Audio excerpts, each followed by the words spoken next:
నమస్కారం. శ్రీ చదివే నవలలను విని ఆనందిద్దాం. ఈరోజు మనం విశ్వనాథ సత్యనారాయణ గారు రాసిన వీరవల్లుడు అనే నవలను విందాం. అప్పటి నుండి నేనిది కథగా వ్రాద్దామనే అనుకున్నది. 20 ఏండ్ల క్రితం మా నాన్న నన్ను కొత్తగా బస్తీకి తీసుకువెళ్ళి స్కూల్లో ప్రవేశపెట్టాడు. ఆ రోజున నేనొక క్లాసులోకి వెళ్ళాను. నాకంతా కొత్తగానే ఉన్నది. మా ఊళ్ళో బళ్ళో ఒక్కడే పంతులు. ఆ స్కూల్లో అదేమిటో గంటకి పంతులు మారడం మొదలుపెట్టాడు. ఒక పంతులు నన్ను నీ పేరేమిటి అని అడిగాడు. నేను వల్లప్ప అని చెప్పాను. మా మాస్టారు పగటి వేషాల వాళ్ళు కళ్ళు ముక్కు తిప్పినట్లుగా తిప్పి వల్లప్ప వల్లకాడప్ప అన్నాడు. తక్కిన పిల్లలందరూ పెద్ద అల్లరి చేశారు. నాకు కోపము దుఃఖము రెండూ వచ్చినవి. నేను పల్లెటూరి వాణ్ణి. అందులో మా ఊర్లో మేమంటే దొరలం. మా తాతల నాటికి మాది చాలా పెద్ద ఆస్తి. మా తాతలిద్దరూ పంచుకున్న తర్వాత, మా తల్లిదండ్రులు ముగ్గురు పంచుకున్న తర్వాత మాకు సుక్షేత్రమైన మాగాని 40 ఎకరములున్నది. 40 ఎకరాల మాగాని అంటే సామాన్యమా ఏమిటి? వాళ్ళ పుణ్యమా అంటూ ఎప్పుడూ యుద్ధం ఇట్లాగే ఉంటేనా? 2 లక్షల ఆస్తి అన్న మాట. అందులో పట్టణాల్లో ఉండే అనేక విధాల భయాలు లేవేమో. పల్లెటూళ్ళలో పరాకత్గా పెరిగాను. అప్పటికీ కొంచెం మోటుగా ఉండేవాణ్ణి. నా పేరు వల్లకాడేమి? నీ పేరే వల్లకాడు అన్నాను. ఆయన గ్రహించాడు. నవ్వుతూ అన్నానోయ్, నీ పేరు బాగాలేదు అన్నాడు. నాకప్పటికి 14 ఏండ్లు. అప్పటి వరకు బాగా ఉందనుకున్న నా పేరు అంతలో నాకు బాగా లేదనిపించింది. ఇక 10 మాటలెందుకు, నా పేరు ఎప్పుడూ క్లాసులో పిలిచినా అందరూ నవ్వటం, నేను సిగ్గుపడడం. అలా 3 నెలలు జరిగింది. ఎప్పుడు సెలవులు ఇస్తారు, ఎప్పుడింటికి పోతాను, నాన్నతో చెప్పి పేరు ఎప్పుడు మార్చుకుంటాను అనే ఊహ.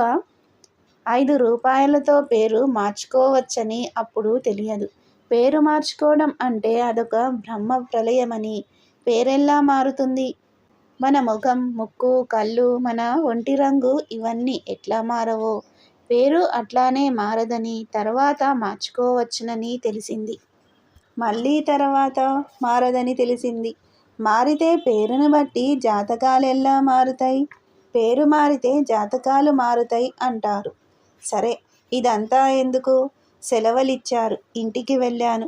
నేను కొత్తగా ఇంగ్లీషు చదువుతూ ఇంటికి వచ్చానని మా వాళ్ళకి నన్ను చూస్తే ఎవరో పెద్ద హైకోర్టు జడ్జిని నేనైనట్లే మా వాళ్ళు సంతోషించారు. అప్పుడు తెలిసింది నాకు ఇంగ్లీషు చదువంటే మరి అంత గొప్పవాణ్ణి. వల్లప్ప ఏమిటి? మా నాన్న అది ఇది నన్ను అడుగుతూ ఉంటే నేను వాటికేమీ సమాధానం చెప్పకుండా, నాన్న, నా పేరు వల్లప్ప బాగాలేదు, మార్చుకోవాలన్నాను. మా నాయనగారి నాయనమ్మ బాగా ఉంది. ఆవిడ మా నాయనమ్మ, మా అమ్మ, మా అప్పగార్లు అందరూ ఉన్నారు. మా నాయనగారి నాయనమ్మకు మేము బామ్మ అనే వాళ్ళము. మా నాయనమ్మను మామ్మ అంటాము. మా బామ్మ, ఇదేమి చదువురోయి, పేరు బాగా లేకపోవడం ఏమిట్రా? ఎక్కడైనా పేరు బాగాలేకపోవడం ఉంటుందా? పేరంటే పేరే. అందులో వల్లడన్న పేరే బాగాలేదు. వీరవల్లడి ముందు నువ్వేమి పనికొస్తావు అన్నది. మా నాయన, నువ్వే బాగా లేదనుకున్నావా, ఎవరైనా అన్నారా అన్నాడు. నేను, మా మాస్టారు బాగాలేదు అన్నాడు అన్నాను. మా మామ్మ, తలకు మాసినవాడు, వాడెవడ్రా అన్నది. ఆ నిమిషంలో నాకదేమిటో వల్లప్ప పేరు ఎందుకు బాగా లేదనుకున్నాను, బాగానే ఉందే అనిపించింది. మా బామ్మ, మా అమ్మ, నాన్న అందరూ బాగానే ఉందనుకుంటున్నారు. మా అమ్మ ఏమీ మాట్లాడలేదు. కానీ వస్తూనే పేరు బాగా లేదన్నానుగా. అందుచేత ఆ మాట మీద కూర్చొని, మా మేస్టారంటే MA పాస్ అయ్యాడు. ఆయన కన్నా మీకెక్కువ తెలుసా? ఏమైనా సరే మార్చాల్సిందే అన్నాను. మా బామ్మకు కోపం వచ్చింది. అన్నది కదా, నీవా పేరు మార్చుకుంటే నీ తండ్రి ఆస్తి నీవు తింటానికి తగవు అన్నది. మా నాయన నన్ను దగ్గరకు తీసుకొని, బాబూ, నీకు తెలియదు, వల్లడు అన్నది చాలా మంచి పేరు. ఒక్కొక్క పేరు ఒక్కొక్క విధంగా మంచిదోయి. కృష్ణుడు అన్న పేరు ఉందనుకో, ఆ పేరు మంచిది కాదని ఎవరూ అనరు కదా. ఎందుకు అనరు? కృష్ణుడు గొప్ప పనులు చేశాడు కనుక ఆ పేరు అందరికీ మంచిది అనిపిస్తుంది అన్నాడు. నేను అయితే కృష్ణుడు అని పెట్టుకుంటాను, వల్లడేమిటి అన్నాను. మా నాయన అది కాదోయి, అందరి గొప్పతనం ఒక విధంగా ఉంటుందా, కృష్ణుని గొప్పతనం కృష్ణునిది అన్నాడు. నేను వల్లడెవరు అన్నాను. ఆయన వల్లడా అని కొంచెం సేపాగి మళ్ళీ ఇలా అన్నాడు. వల్లడు మా తాతగారి పాలేరు, మా నాన్నకు కూడా పాలేరే, నాకు పాలేరే. చచ్చిపోయినాడు కానీ నీకు పాలేరే. వాడు మాలవాడు, వాడు మన పాలేరు, వాడి పేరు నీకు పెట్టాము. మా నాన్నే నాకు ఆ పేరు పెట్టలేదని అప్పుడప్పుడు అనిపించేది, అందుచేత నేనా పేరు నీకు పెట్టాను అన్నాడు. నాకేమీ తోచింది కాదు. అప్పుడు నాకు మా నాన్న అన్న ఈ మాటలలో లోతు తెలుసుకునే వయస్సు లేదనుకుంటా. అన్నాను కదా, మాలవాని పేరైతే నాకసలు అక్కరలేదన్నాను. అనడంతోటే బామ్మ, బామ్మ ఇద్దరూ నా వంక కళ్ళూరిమి చూశారు. వాళ్ళిద్దరికీ నేనంటే పట్టరానంత ఆపేక్ష. ఇదేమిట్రా బాబు అనిపించింది. మా మామ్మ మా నాన్నతో అన్నది కదా, ఒరేయ్ వీడికి చదువు మానిపించేసెయ్యి అని. ఆవిడ అలా అనేటప్పటికీ నాకు కళ్ళ నీళ్లు గిర్రున తిరిగినవి. మా అమ్మ నన్ను దగ్గరకు తీసుకొని నా కన్నీళ్లు తుడిచి మా నాన్న వంక కోపంగా చూస్తూ ఇలా అన్నది. వాడు పసివాడు, వాడికేమీ తెలియదాయే, మీరు వాడికి చెప్పరాదా అని. మా నాన్న ఎప్పుడూ ఆ ప్రసక్తి రాలేదు, చెప్పలేదు. వాడి తప్పేమిటి? వల్లడి విషయంలో చిన్నప్పుడు నేను తప్పు చేశాను, నా కడుపున పుట్టాడు కనుక వాడు చేస్తున్నాడు అని. రాత్రికి చెప్తాను అని ఏదో పని మీద వెళ్ళిపోయినాడు. ఆ రాత్రి మా నాయన చెప్పిన కథ. ఆ రాత్రి వెన్నెల వాకిట్లో మంచాలు వేసుకుని పడుకున్నాము. మా వాకిలి ముందరే పశువుల సావడి ఉంది. అందులో గేదెలు ఆవులు కట్టేసి ఉన్నాయి. ఎడ్ల జత కూడా ఒకటి ఉంది. పశువులు పడుకొని బుస్సులు కొడుతున్నాయి. అవి గేదెలు అని తెలుస్తూనే ఉంది. ఎడ్లు గాడ్లో ఉన్న గడ్డి పరకలు ఒకటో రెండో లాగుతూ నమలుతున్నాయి. బుస్సులు కొట్టేవి గేదెలని, మేసేవి ఎడ్లని చూడకుండానే మాకు తెలుసు. మా నాన్నకు కథ చెప్తానన్నావు కదా, చెప్పు అన్నాను. మా నాయన ఇట్లా మొదలుపెట్టాడు. నాకు అప్పటికీ నీ ఏడే ఉన్నది. ఒక రోజున పొద్దున్న వాకిట్లో కూర్చుని ముఖం కడుగుతున్నా. ఇంకా బాగా తెల్లవారలేదు. మా నాయనమ్మ వాకిట్లో ముగ్గులేస్తోంది. మా నాయనగారు ఇంకా నిద్రలేవలేదు. నేను రోజూ పొద్దున్నే లేవటం అలవాటు. బామ్మ నన్ను తెల్లవారకడనే లేపి తొందరగా ముఖం కడిగించి మజ్జిగ చేసి రోజు ఇంత వెన్నపూస పెట్టేది. నేను వాకిట్లో కూర్చొని ముఖం కడుగుతున్నానని చెప్పాను కదా. అప్పుడు వల్లడు గబగబా వచ్చాడు. కేకలేసుకుంటూ వచ్చాడు. ఎవరి మీదనుకుంటున్నావు? మా నాయన మీద. మొట్టమొదట వల్లడంటే ఎలా ఉంటాడో చెప్తా విను. ఆజానుబాహుడైన మనిషి, చామన ఛాయ. వాడి కళ్ళు మొగం కొట్టవచ్చేటట్టు ఉంటాయి.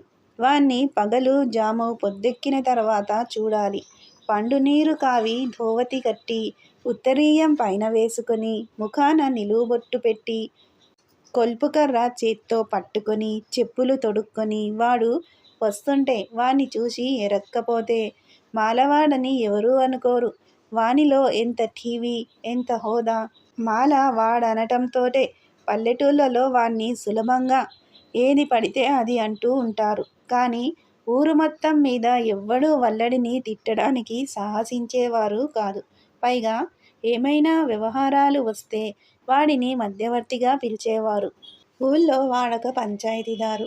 వాడిని చూస్తే కమ్మో రెడ్డో కాపో అనుకోవాలి. ఆ రోజున కేకలు వేసుకుంటూ వచ్చాడు. ఏమయ్యోయ్, దొరల్లే పడుకొన్నావు కాబోలు, మంచం పట్టుకుంటే వదల్లేవు. కుప్పదూసకపోయారు ఎవళ్ళో. నేనేమో పెద్దవాడిని, అక్కరకు వచ్చావు దొరవు అంటే. నీవేమో కోడలమ్మను కావలించుకొని కూచోడం తప్ప ఇల్లు కదలవు. నేను చచ్చిన తర్వాత తెలుస్తాయి నీ పాట్లు అని ఈ ధోరణిలో అన్నాడు. మా పల్లెటూరి మాటలు మోటుగా ఉంటాయి. నీవు ఇంగ్లీషు చదువుకుంటున్నావు, నీకవన్నీ చెప్పడం ఎందుకు? వాడి ఆ మోటు మాటలు పల్లెటూరిలో సహజమైన. నాకు కోపం వచ్చింది. మా నాయనేమో పెద్ద రైతు, వాడు మా పాలేరు, అందులో మాలవాడు. నాకు కోపం వచ్చి వాణ్ణి బూతులు తిట్టాను. నీకు ఒళ్ళుపై తెలియడం లేదు?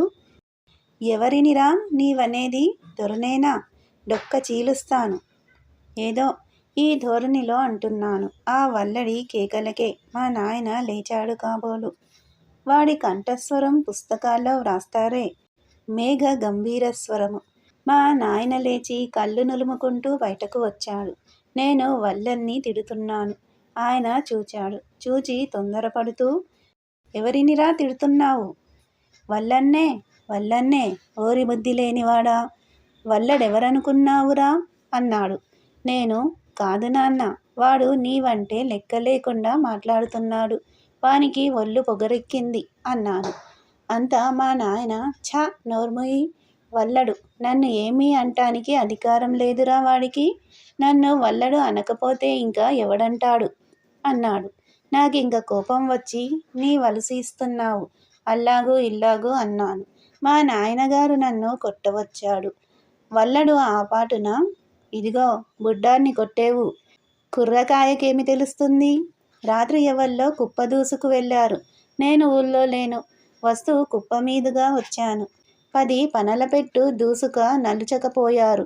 నీవు కోడలమ్మను వదలలేకుండా ఉన్నావు. రా పోదాం అన్నాడు. అంతటా మా నాయన వాడు వెళ్ళారు. నాకు ఒళ్ళు మండిపోతోంది. వాడు మాటిమాటికి కోడలమ్మ కోడలమ్మ అంటాడు. నేను 14 కొడుకునుంటే మా నాయన్ని వాడిదేమి మాట? మాలవాడేమిటి? ఈ సంబంధం ఏమిటి? నాకేమీ తోచక ఏడుస్తున్నాను. ఇంతలో మా నాయనమ్మ ఓదార్చడం మొదలుపెట్టింది. ఆమె ఈ జరిగిందంతా చూస్తూనే ఉంది. ఆమె నన్ను ఓదార్చవస్తే నాకు పౌరుషం వచ్చి, నన్ను నువ్వు ముట్టుకోవద్దు, మాలవాడు కోడలమ్మట, కౌగిలించుకొని పడుకోవటంట.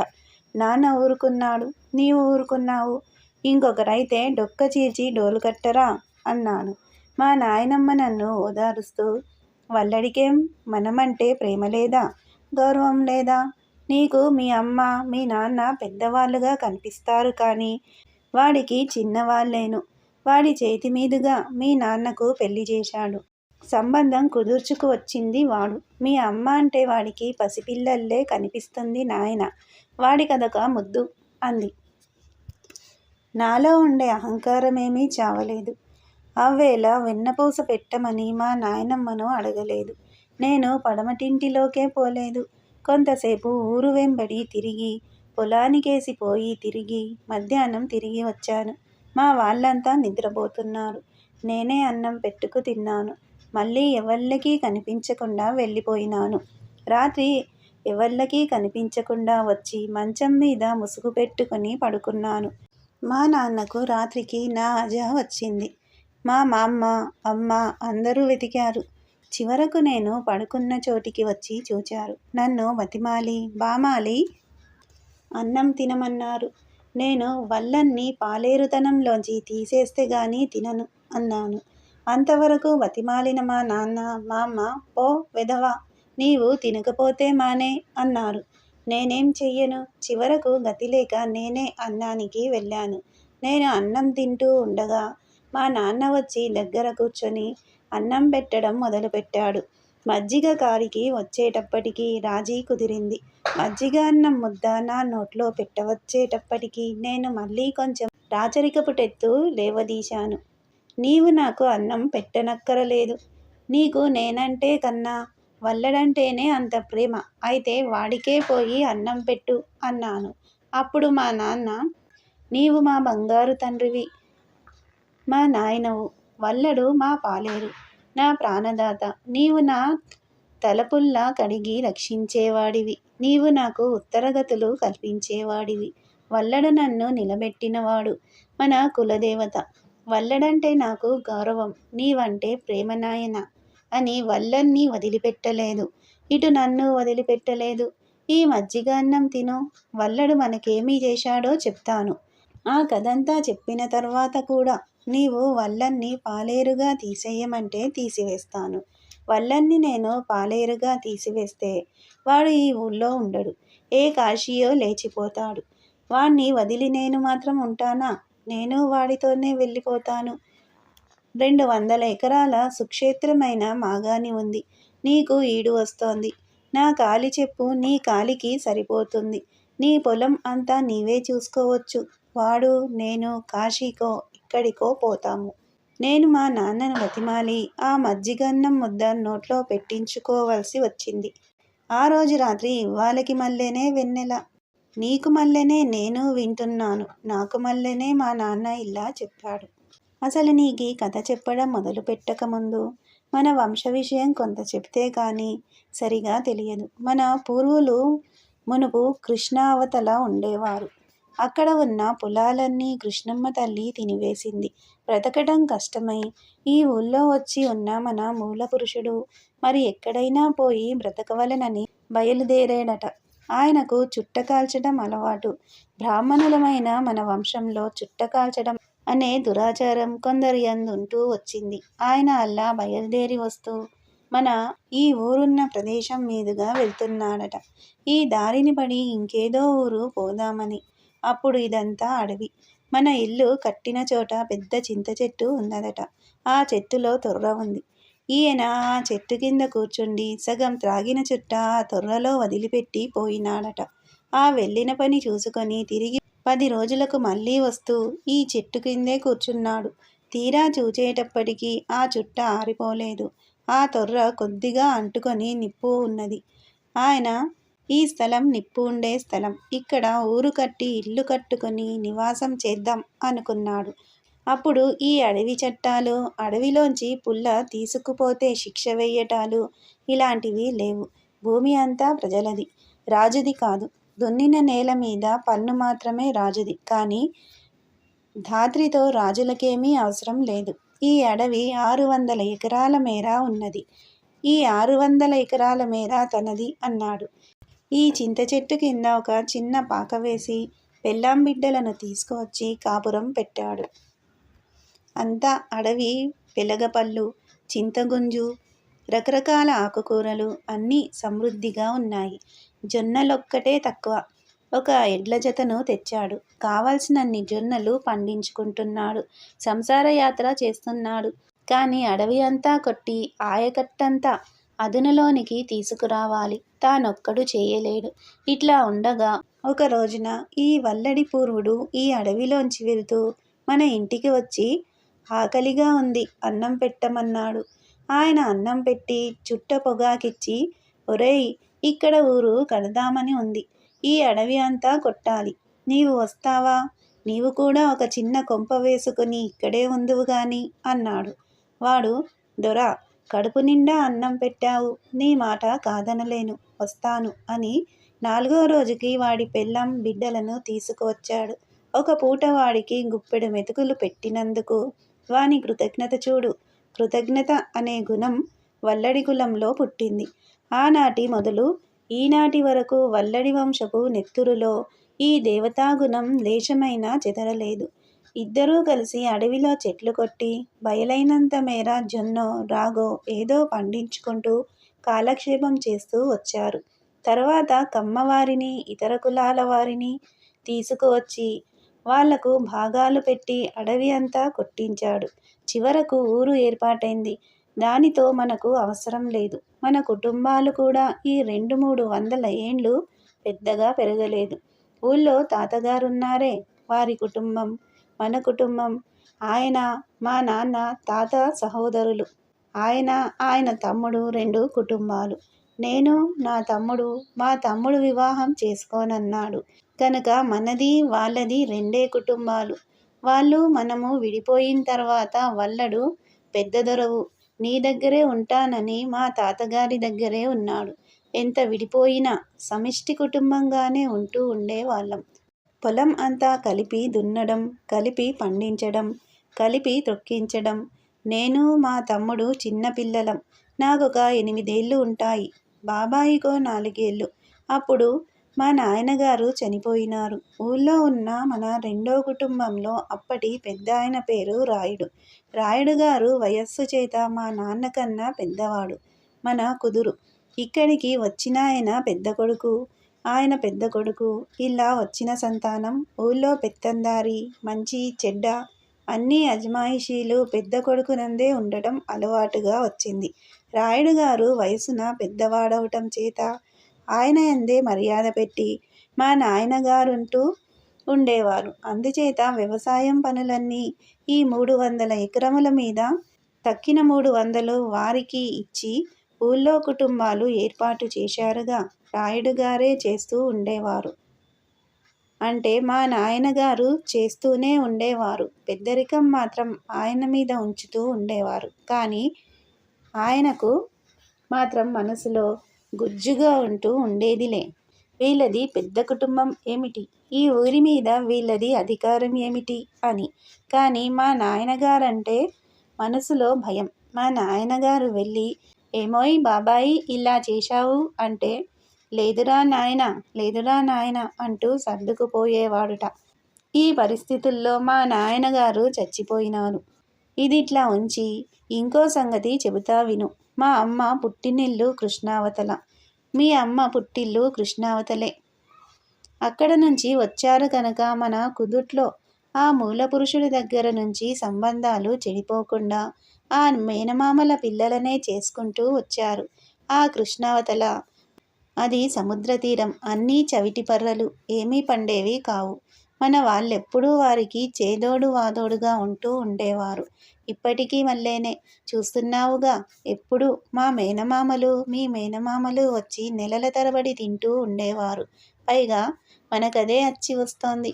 అలా మా నాయనగారు చనిపోయిన తర్వాత ఆ రాయుడు గారు మా అమ్మని చాలా ఇబ్బందులు పెట్టాడు. ఇంట్లో గింజలు లేవు అంటే నాకేం తెలుసు అనేవాడట.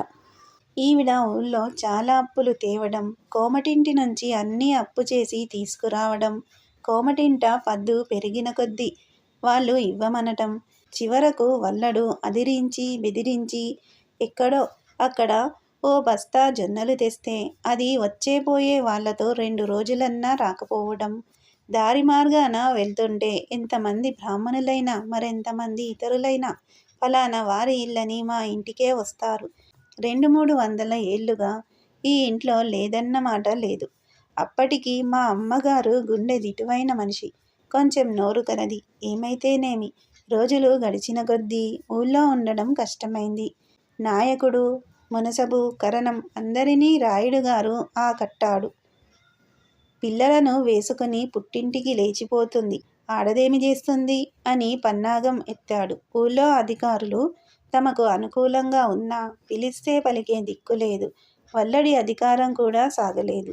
చివరికో రోజున మాకు కూడా అన్నం లేకుంటే వల్లడితో చెప్పకుండా మా అమ్మగారు పుట్టింటికి బయలుదేరి వెళ్ళిపోయిందట.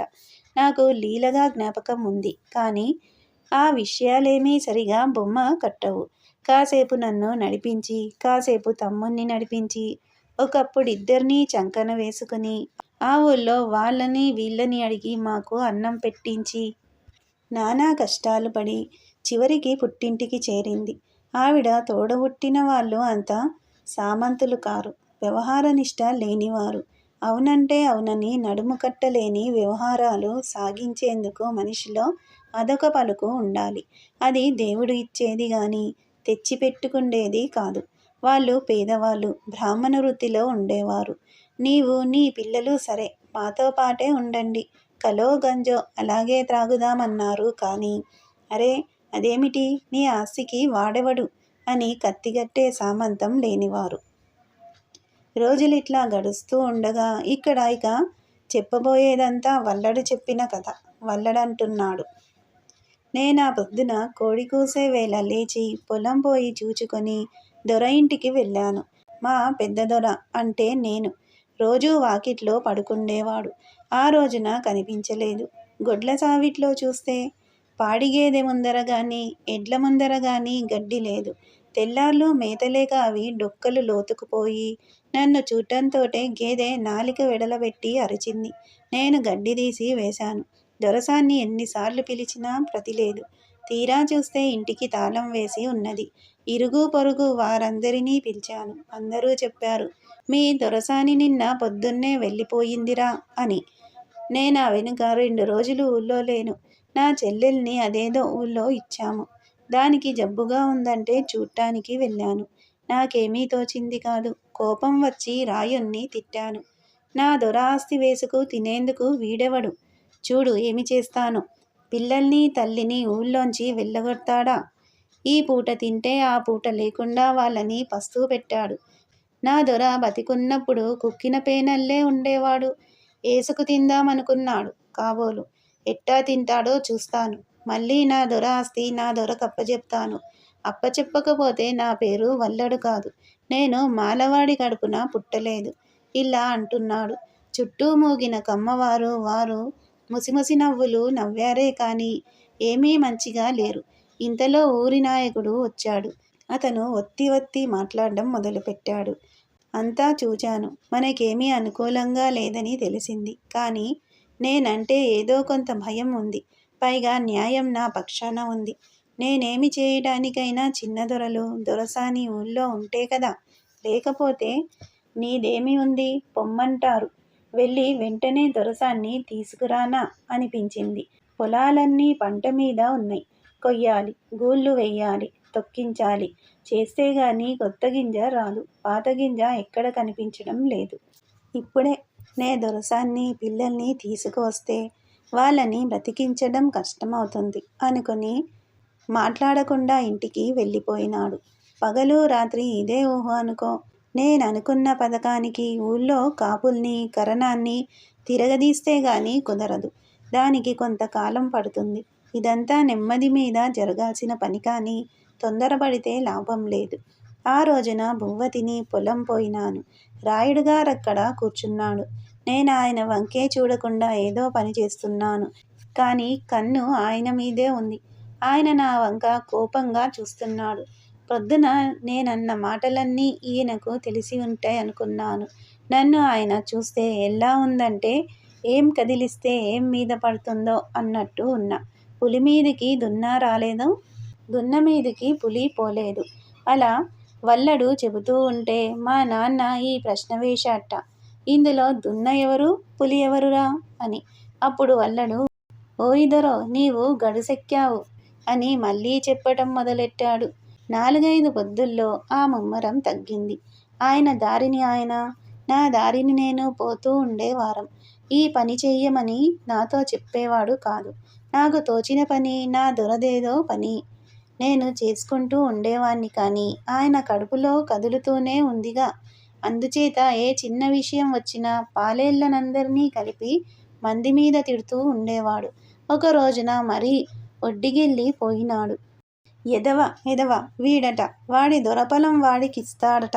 వాడి దొరపొలం అంటూ ఎక్కడుందో చూస్తాను. సిగ్గులేక ఏ మొహం పెట్టుకొస్తాడు ఇక్కడికి. ఇలా తొలకరి వేశాడు. ఇంతకన్నా ఎక్కువంటానికి నేనంటే ఆయనకి దమ్ములు చాలవు. తప్పించుక ఎక్కిరించాలి కదా అని ఊరుకున్నాను. అప్పటి నుంచి నాకు రగులుతోంది. ఇంకా 10-15 రోజుల్లో జొన్నగూళ్ళు కొడతాం. ఉలవ, పెసర, మినుము అన్నీ తయారైనాయి. ఇహ ఊళ్ళో నలుగురిని పోగుగట్టుకోవాల్సిన అవసరం కనబడ్డది. నేనంటే ఊళ్ళో కొంత మంచి ఉంది. మంచి అంటే ఎక్కడ నుంచి వచ్చింది? మీరు నేను ఈ గడ్డకు మొదటివారం. నేను పాలేరువాణ్ణి. అయినా దొర, ఈ ఊళ్ళో నీ మాట ఎట్లాగో నా మాట అలాగూ. ఆ మాటకు మీకోసమే ఉపయోగపెడతామనుకున్నా. అక్కడ్నుంచి మొదలుపెట్టాను. దొర, నమ్మితే నమ్ము, నమ్మకపోతే నమ్మకపో. అప్పట్లో కంచం ముందర కూచుంటే నాకు కూడు సహించేది కాదు, నిద్ర పట్టేది కాదు. ఒక రోజున చచ్చి స్వర్గాన ఉన్న పెద్దదొర కల్లో కనిపించాడు. వల్లా అని పిలిచాడు. పొలానికి రమ్మంటున్నాడని తలగడ్డ, కర్రల కోసం వెతకపోయినాను. మెలకువ వచ్చింది. చూస్తే నా గుడిసెలోనే ఉన్నాను. నా భార్య ఏమిటి అల్లా లేచావు అంది. దాంతో చెప్పాను దొర వచ్చి పిలిచాడు అని. మేము భార్యాభర్తలిద్దరము కొంతసేపు కడుపు మంట ఒలకపోసుకున్నాము. దొర చచ్చిపోయినాడు. కడుపు నిండా కూడులేదు, కంటి నిండా నిద్రలేదు, కప్పుకోవడానికి మసిపాత లేదు. రాయుడుగారిని సాధిస్తాను. మళ్ళీ నా దొర ఇంట్లో దీపం పెడతా. ఆపద గడవంబెట్టను ఓపి శభంబైన దాని నోడగూర్పను. మాకీ పుట్టునను పాండు క్ష్మాపాలుడు నిన్ను చూసి చనియే మహాత్మా అనే పద్యము చదువుతున్నాడు మనసబుగారు. ఇంకా సరిగా తెల్లవారలేదు. ఆయన భార్య వెంకాయమ్మ గారు వాకిట్లో ముగ్గులు పెడుతోంది. ఆయన అప్పుడే ముఖం కడుక్కున్నాడు. ఆ కనపడని వెలుగులో అద్దం చూసుకొని నామం పెట్టుకుంటున్నాడు. వారు కమ్మవారు. ఆయన ప్రతిదినం తెల్లవారక ముందే లేచి కాలకృత్యాలు తీర్చుకొని వీధి అరుగు మీద గడప మొగదల కూర్చుండి దంతధావన చేసి రోజు తిరుమని తిరుచూర్ణాలు దిద్దుకొని భాగవతంలోవి భారతంలోవి పద్యాలు చదువుతూ ఉంటాడు. ఆ వేళకు నేను అక్కడికి వెళ్ళాను. నేను అప్పటికే లేచాను. మా దొరపొలం 10 రోజులైంది గూడేసి. 4-5 రోజుల్లో కొడదామనుకుంటున్నాము. ఇంతలో సన్నగా నాకు కబురు తెలిసింది. మునసబు గారి ఆవుకి ఏదో దొమ్మ వేసింది. ఊళ్ళో ఏ పశువుకి జబ్బు చేసినా వైద్యం నేనో, గవలగూడెంలో వీరయ్యో, మునసబు రాయప్పగారి పక్షం చేరి నన్ను పిలుస్తాడో పిలవడో. వీరయ్య ఊళ్ళో లేడు. నేనే ఏదో పని ఉన్నట్టు వారి వాకిటి ముందుగా బయలుదేరాను. మునసబు కొంచెం నోటి దురుసువాడు. అయినా భోలావాడు. అట్టే పట్టుదల లేనివాడు. నేను కనబడితే ఎట్లాగో పలకరిస్తాడని నాకు తెలుసు. అందులో పొద్దున్నే భక్తిగా పద్యాలు చదువుతుండే వేలాయెను. అనుకున్నట్టుగానే ఒరే వల్ల నువ్వేనా అన్నాడు. అవును తాత అన్నాను. మునసబు నాకన్నా 10 ఏళ్ళు చిన్నవాడు. నాకు మనవడు వరస. ఒరే ఆవుకి దొమ్మ చేసింది. ఆవును పోయి చూసి ఏదన్నా పోసిపో అన్నాడు. నేను తాత ఆ పద్యం మళ్ళీ చదువు అన్నాను. ఆయన మళ్ళీ చదివాడు. చదివి అని కృష్ణ భగవానుణ్ణి ధర్మరాజయ్య అడిగాడు అన్నాడు. నేను నీవు కృష్ణమ్మ ఆంటీ దొరవు అన్నాను. మునసబుకు చప్పున తెలియలేదు. నేనావుని చూశాను. నోరు తెరిచి నాలుక మెలికలు పెట్టి అంబా అనలేక ఉంది. పాడి ఆవు. రోజు మునసబు ఆవు మజ్జిగ గాని పోసుకోడు. ఆయన తల్లి ముసలావిడ.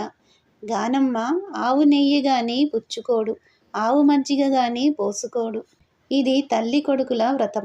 ఆ ఆవుకి 1000 ఉపచారాలు చేస్తారు. ఊళ్ళో వీరయ్య లేడు. నన్ను పిలవడానికి మొగమాటం పడ్డాడు. నే ఆవును చూస్తుంటే గానమ్మ వచ్చింది. ఓరివల్ల మాయదారివాడా ఎక్కడికి పోయావు? 2 నాళ్ల బట్టి ఒట్టి సాంబారు మెతుకులు తింటున్నాం అన్నది. మునసబు గారి ముంగిటి వసారాలో ఎప్పుడు వెదురు గొట్టం చూరులో దూర్చి ఉంటుంది. అది నేనే తీసి కంచెల వెంట వెతికి మందాకు తెచ్చి పసరు పిండి గొట్టంలో పోసి ఆవు మెడ సందిట్లో పట్టుకొని మందు నోట్లో పోశాను. పర్వాలేదు, పొద్దు నడినెత్తికి తిరిగేటప్పటికి ఆవమ్మ మేతకు మల్లుతుందన్నాను. నేనావుకి చికిత్స చేస్తుంటే మునసబు వచ్చి పక్కనే నిల్చున్నాడు. గానమ్మ కొంచెము దూరంగా నిలుచుంది. మందు పోయటం అయిన తర్వాత మునసబు అన్నాడు కదా, ఒరే తాత నేను కిష్టమ్మ అన్నావు గదా అంటే ఏమిటి అని. ఇంతలో గానమ్మ గారన్నది. ఏరా వల్ల నీవింత వాడవై మీ దొరల్ని తీసుకురాలేవా? ఆ రాయప్ప మాయం మాడిపోను ఆడపిల్లల్ని వెళ్ళగొట్టాడు. నీవేమో పట్టించుకోకుండా ఉన్నావు. నా కొడుకు రాయప్ప పక్షం చేరాడు. ఇదంతా ఊరు బాగు పడేందుకు రాలేదులే. పిదపకాలం వచ్చింది. ఇంకా ధర్మం ఎక్కడా? నే చెబుతున్నా గదా, ఈ ఊరు పట్టపగలు తగలబడుతుంది. చూస్తూ ఉండు అంది. నేను ధర్మపు రోజులు పోయి చాలా రోజులైంది. ఊరు మునసబు ధర్మం చెయ్యకపోతే మరెవ్వరు చేస్తారు? నేను 30 ఏళ్ల బట్టి చూస్తున్నాను. ఈ దొడ్లో గొడ్డుకి జబ్బు చేసి ఎరుగను. అందులో పాడి ఆవుకి దొమ్మ వస్తుందా? పెద్దదొర ఉన్నప్పుడు, పెద్దదొర అంటే మున్సబు తండ్రి, ఈ ఇల్లు ఊరుకంతా సుఖంగా ఉండేది అన్నాను. మున్సబు ఒరే తాత అన్నాడు. నేను బాబు బాబు క్షమించు అని అన్నాను. అని వెళ్ళిపోతున్నాను.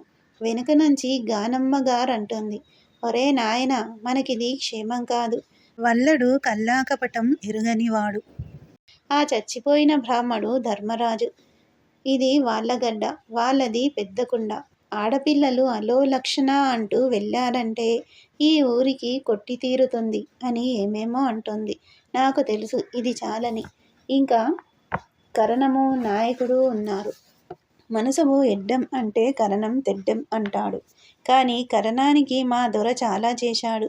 మునసబుని బట్టి కరణం కూడా తిరిగిపోతాడన్న నమ్మకం లేదు. ఆయనకు వేరే పాచిక వెయ్యాలి. అది నెమ్మది మీద గాని కుదరదు. ఈలోపుగా నాయకుణ్ణి తిరగతీయాలి. నాయకుడు సాయబ్బు. అతనికి 60 ఏళ్లుంటవి. అతనికొక్కడే కొడుకు, 10 ఏళ్లవాడు. అతడి పేరు శివేరు. ఈ నాయకుణ్ణి మా ఊరు తీసుకువచ్చింది మా దొర. నాయకుడికి యానాది గంగడికి స్నేహం. పూర్వం ప్రతి పల్లెటూరికి ఒక యానాదివాడో, చుండువాడో కాపలా ఉండేవారు. వాళ్ళు ఉన్నన్నాళ్ళు ఊళ్ళో దొంగతనం జరగటానికి వీలులేదు. చేస్తే వాళ్ళే చేసేవాళ్ళు. చేసినా గుడ్డ, గోచి, చెంబు, తప్పెల, కుంచెడో, మానెడో, జొన్నలో ఇలాంటివి ఎత్తుకుపోయేవాళ్ళు తప్ప దోచుకుపోవటాలుండవు. ఆ సంగతి నీకు చెబుతానుగా. ఈ గంగడికి నేనంటే భయం. ఎందుకంటే గంగడు కన్నాన పోయి కన్నాన వస్తాడు. మనూరు చుట్టుపట్ల 30-40 ఊళ్ళల్లో ఉండే కాపలాల వాళ్ళందరికీ వీడు నాయకుడు. వాడు చీకట్లో నేల మీద పడుకొని బల్లివలే చేతుల మీద 10 పరుగులు దూరమైన కప్పగంతులుగా దాటిపోతాడు. వాడొకసారి ఒక కమ్మవారింట్లో కన్నం వేస్తుంటే నేను వీధి వెంట పోతున్నాను. వాడు అలికిడికి తగిలి గోడకు అతుక్కున్నాడు. అతుక్కున్నడెక్కడా? వీధి గోడకు జేగురు పరదాలు పెడితే ఒక పరదాలో కలిసిపోయినాడు. అప్పుడు వాణ్ణి కనిపెట్టడానికి కన్ను చాలదు. దగ్గరకు పోయినామయ్యా. వాడు దూకితే 10 గజాలు దూకిపోతాడు. వాణ్ణి పట్టుకోటానికొక్కటే మార్గం. నేను నుంచున్నవాణ్ణి నుంచున్నట్టుగా వాడి దగ్గరకు కుప్పించి దూకాను. వాడి 2 చేతులు నా చేతుల్లో ఉన్నాయి. వాడు ఇనుపతీగలాంటి వాడు. ఆముదం పూసిన దువ్వకర్రల్లే జారిపోయేటంత సులువు తెలిసినవాడు. అట్లాంటి వాడు నా పట్టు తప్పించుకోలేక పోయినాడు. ఎట్లాగూ తప్పించుకోలేము కదా అని తెలిసి, వల్లయ్యా ఇంక వదులు అన్నాడు. నేను నువ్వా అని వదిలాను. అప్పటినుంచి నేను గంగడి చేత ఏమి చేయించలేను. వాణ్ణి పిలిచి, ఏమయ్యా, ఇది న్యాయమేనా? మీ నాయకుడు రాయప్ప వైపు చేరాడు. మా దొరలు దొరసాని లేచిపోయినారు. నీవు చూస్తున్నావుగా అన్నాను. వాడు మునసబు మనవైపేనా అన్నాడు. ఆ, ఇవ్వాళ నుంచే మనవైపే అన్నాను. గంగడు అయితే శివేరు సాయబు మనవైపేను అన్నాడు. నేను నీవు మాట్లాడి ఆయన్ని మనవైపు తిప్పాలి అన్నాను. గంగడు నీవు రేపు ప్రొద్దునరా, నీకు చెప్తాను అన్నాడు. మరునాడు పొద్దున్న నేను గంగడి గుడిసెకు వెళ్ళాను.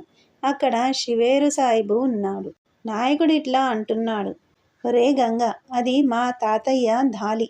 అది మా నాన్న వాడుకున్నాడు. నాకు ఇచ్చాడు. కొంపలో ఉన్న కుంచెడు జొన్నలు తీసుకుంటే తీసుకున్నావు. ఆ చెంబు నాకిచ్చేసెయ్యి అని. గంగడ రాత్రి నాయకుడింట్లో అవి ఎత్తుకువచ్చాడు. గంగడు తొనక్కుండా, నీ ఇంట్లో ఎవరు దొంగతనం చెయ్యలేరన్నావే అన్నాడు. నాయకుడు, అరే, నీవు చేస్తావని నాకేమి తెలుసు? మరింకోడెవడైనా అయితే మక్కెలు విరగదీస్తాను. నువ్వు వస్తావనే నేను అనుకోలేదు అన్నాడు. గంగడు, నీకు కావలిస్తే జొన్నలు తీసుకో, చెంబు నాకు కావాలి అన్నాడు. నాయకుడు మున్సబుతో చెబుతా అన్నాడు. గంగడు, మున్సబుతో చెప్పేటట్టయితే చెంబు కూడా తీసుకుపో. నీ ఇంట్లో ఎవరు దొంగతనం చేయలేరన్నావు, అందుచేత చేశాను. మున్సబుతో చెప్పుకుండేటట్టయితే రెండూ తీసుకుపో. నాతో పందెమాడావు. నీ ఇంట్లో నేను దొంగతనం చేస్తే నేనడిగింది ఇచ్చి నీ వస్తువును నీవు తీసుకెళ్తానన్నావు కనుక నేనడిగింది ఇచ్చేసి నీ తాత చెంబు తీసుకెళ్ళు అన్నాడు. నాయకుడు, సరే అడుగు, ఏమడుగుతావో అన్నాడు. గంగడు, నేనడిగేది ఏమీ లేదు. వల్లడు నేను ఒక పక్షం, నీవు మా పక్షాన ఉండాలి అంటే నాయకుడు, రాయప్ప గారి విషయమా? రాయప్ప పెద్ద రైతు. ఆయనతో తక్లీఫ్ నాకెందుకు అన్నాడు. నేను, రాయప్ప పెద్ద రైతా? నా దొర పెద్ద రైతా? నా దొర చచ్చిపోతే రాయప్ప మరీ పెద్ద రైతు అయినాడు కాబోలు అన్నాను. నాయకుడు, నన్నేమి చేయమంటావో చెప్పు అన్నాడు. గంగడు కోపం కొద్దీ, నీకంత ఇష్టం లేకపోతే నీ చెంబు నీవు తీసుకెళ్ళు అని చెంబు వాకిట్లో పడేశాడు. నాయకుడు నవ్వి, అరే గంగ, ఏమిరా అంత పొగరు నీకు? నేను మీ పక్షమే పో. చెంబు నీవే మా ఇంటికి తీసుకురా అని వెళ్ళిపోయినాడు. గంగడు ఇంకా బెడిసిపోలేదులే. తాత చెంబు కోసం అంతా ఏడ్చేవాడు న్యాయాన్ని వదిలి ఎక్కడికి పోతాడు అన్నాడు. ఇంకా కరణం ఉన్నాడు. కరణాన్ని ఎట్లా సాధించాలో తెలియలేదు. రాయప్ప, కరణం ఇద్దరూ జందెపు పోగు వాళ్ళు కనుక ఇద్దరినీ విడదీయడం కష్టం. అయినా మున్సబు నాయకుడు నా పక్షం అయితే కరణం నెమ్మదిగా నా పక్షం తిరుగుతాడులే అని ధైర్యం. కానీ ఎత్తొకటి వేసి చూద్దాం అనిపించింది. కరణం గారికి చెప్పుల జోళ్ళు సరదా ఒకటి ఉంది. డాగురేకులు పెట్టి, అద్దాలు పెట్టి, బనారసు కుంచెలు పెట్టి, కిర్రుండేటట్టుగా పాదమంతా పూజలతో చేసిన చెప్పులు గాని తొడగడు. ఆయన కదొక షోకు. ప్రతి 3 నెలలకు కొత్త జోడు కావాలి. మాదిగా సొబ్బడు వెట్టివాడు. వాడు ఏడాదికి 3 జోళ్ళు కుట్టి ఇవ్వవలసిందే. అందులో ఒకరోజు అటూ ఇటూ కాకూడదు. ఆ మరునాడు కొత్త జోడు తొడిగే రోజు. సొబ్బడు జోడిచ్చాడు. దానికి చెవలల్లో ఆముదం పోసి, ఉంగటాలకు వారాలకి నువ్వుల నూనె రాసి, పాదం అంతా కొబ్బరి నూనె పోసి వాకిట్లో ఎండబెట్టాడు. కరణంగారింటి పక్కనే ఒక కమ్మవారి ముసలమ్మ ఉన్నది. ఆవిడకు 60 ఏండ్లు. కరణంతో ఆడవాళ్ళెవరూ మాట్లాడరు. ఆవిడొక్కతే మాట్లాడుతుంది. ఆ మాట్లాడ్డంలో ఎకచెక్కాలుగా మాట్లాడుతుంది. ఆవిడకాయన అల్లుడు వరుస. ఆ వరుస మీద పెట్టి ఆయన ఊళ్ళో చేసిన తీర్పులన్నిటినీ ఎత్తిపడుస్తుంటుంది. ఆయన మరీ అన్యాయం చేస్తే ఊరంతా యాగి చేస్తుంది. ఆవిడంటే ఆయనకు భయం. నాకెవరన్నా భయం లేదు గాని అత్తా, నీవంటే భయం అమ్మా అంటాడు. వాళ్ళ ఇల్లు వీళ్ళ ఇల్లు ఆనుకునే ఉంటవి. నేనా మధ్యాహ్నం పూట అటు వెళ్తుంటే ఆవిడ వాకిట్లో నిల్చుంది. ఆవిడకెదురుగుండానే ఈ చెప్పులు ఎండలో ఉన్నాయి. ఆవిడ పేరు రంగమ్మగారు. ఆవిడ మంచి మాటకారి. దారింబడి పోయేవాణ్ణి నన్ను పిలిచి, ఒరే వల్ల, కరణంగారి కొత్త చెప్పులు చూశావట్రా అంది. నేను ఆయనకేమి ధర్మరాజన్నాను. ఆవిడ పగలబడి నవ్వింది. నవ్వినావిడ ఊరుకోక, కరణం గారింట్లో వ్రాసుకుంటున్నాడు. ఆయన దగ్గరకు వెళ్ళి, అల్లుడు అల్లుడు విన్నావా వల్లడేమంటున్నాడో? నేను కరణంగారి కొత్త చెప్పులు చూశావట్రా అన్నాను. వీడి ఉప్పురాయి మండ. ఆయనకేమి ధర్మరాజు అంటున్నాడు. ఆయనకేమి మహారాజు అనాలిగాని ధర్మరాజు అంటాడా? నీవు ధర్మరాజువా?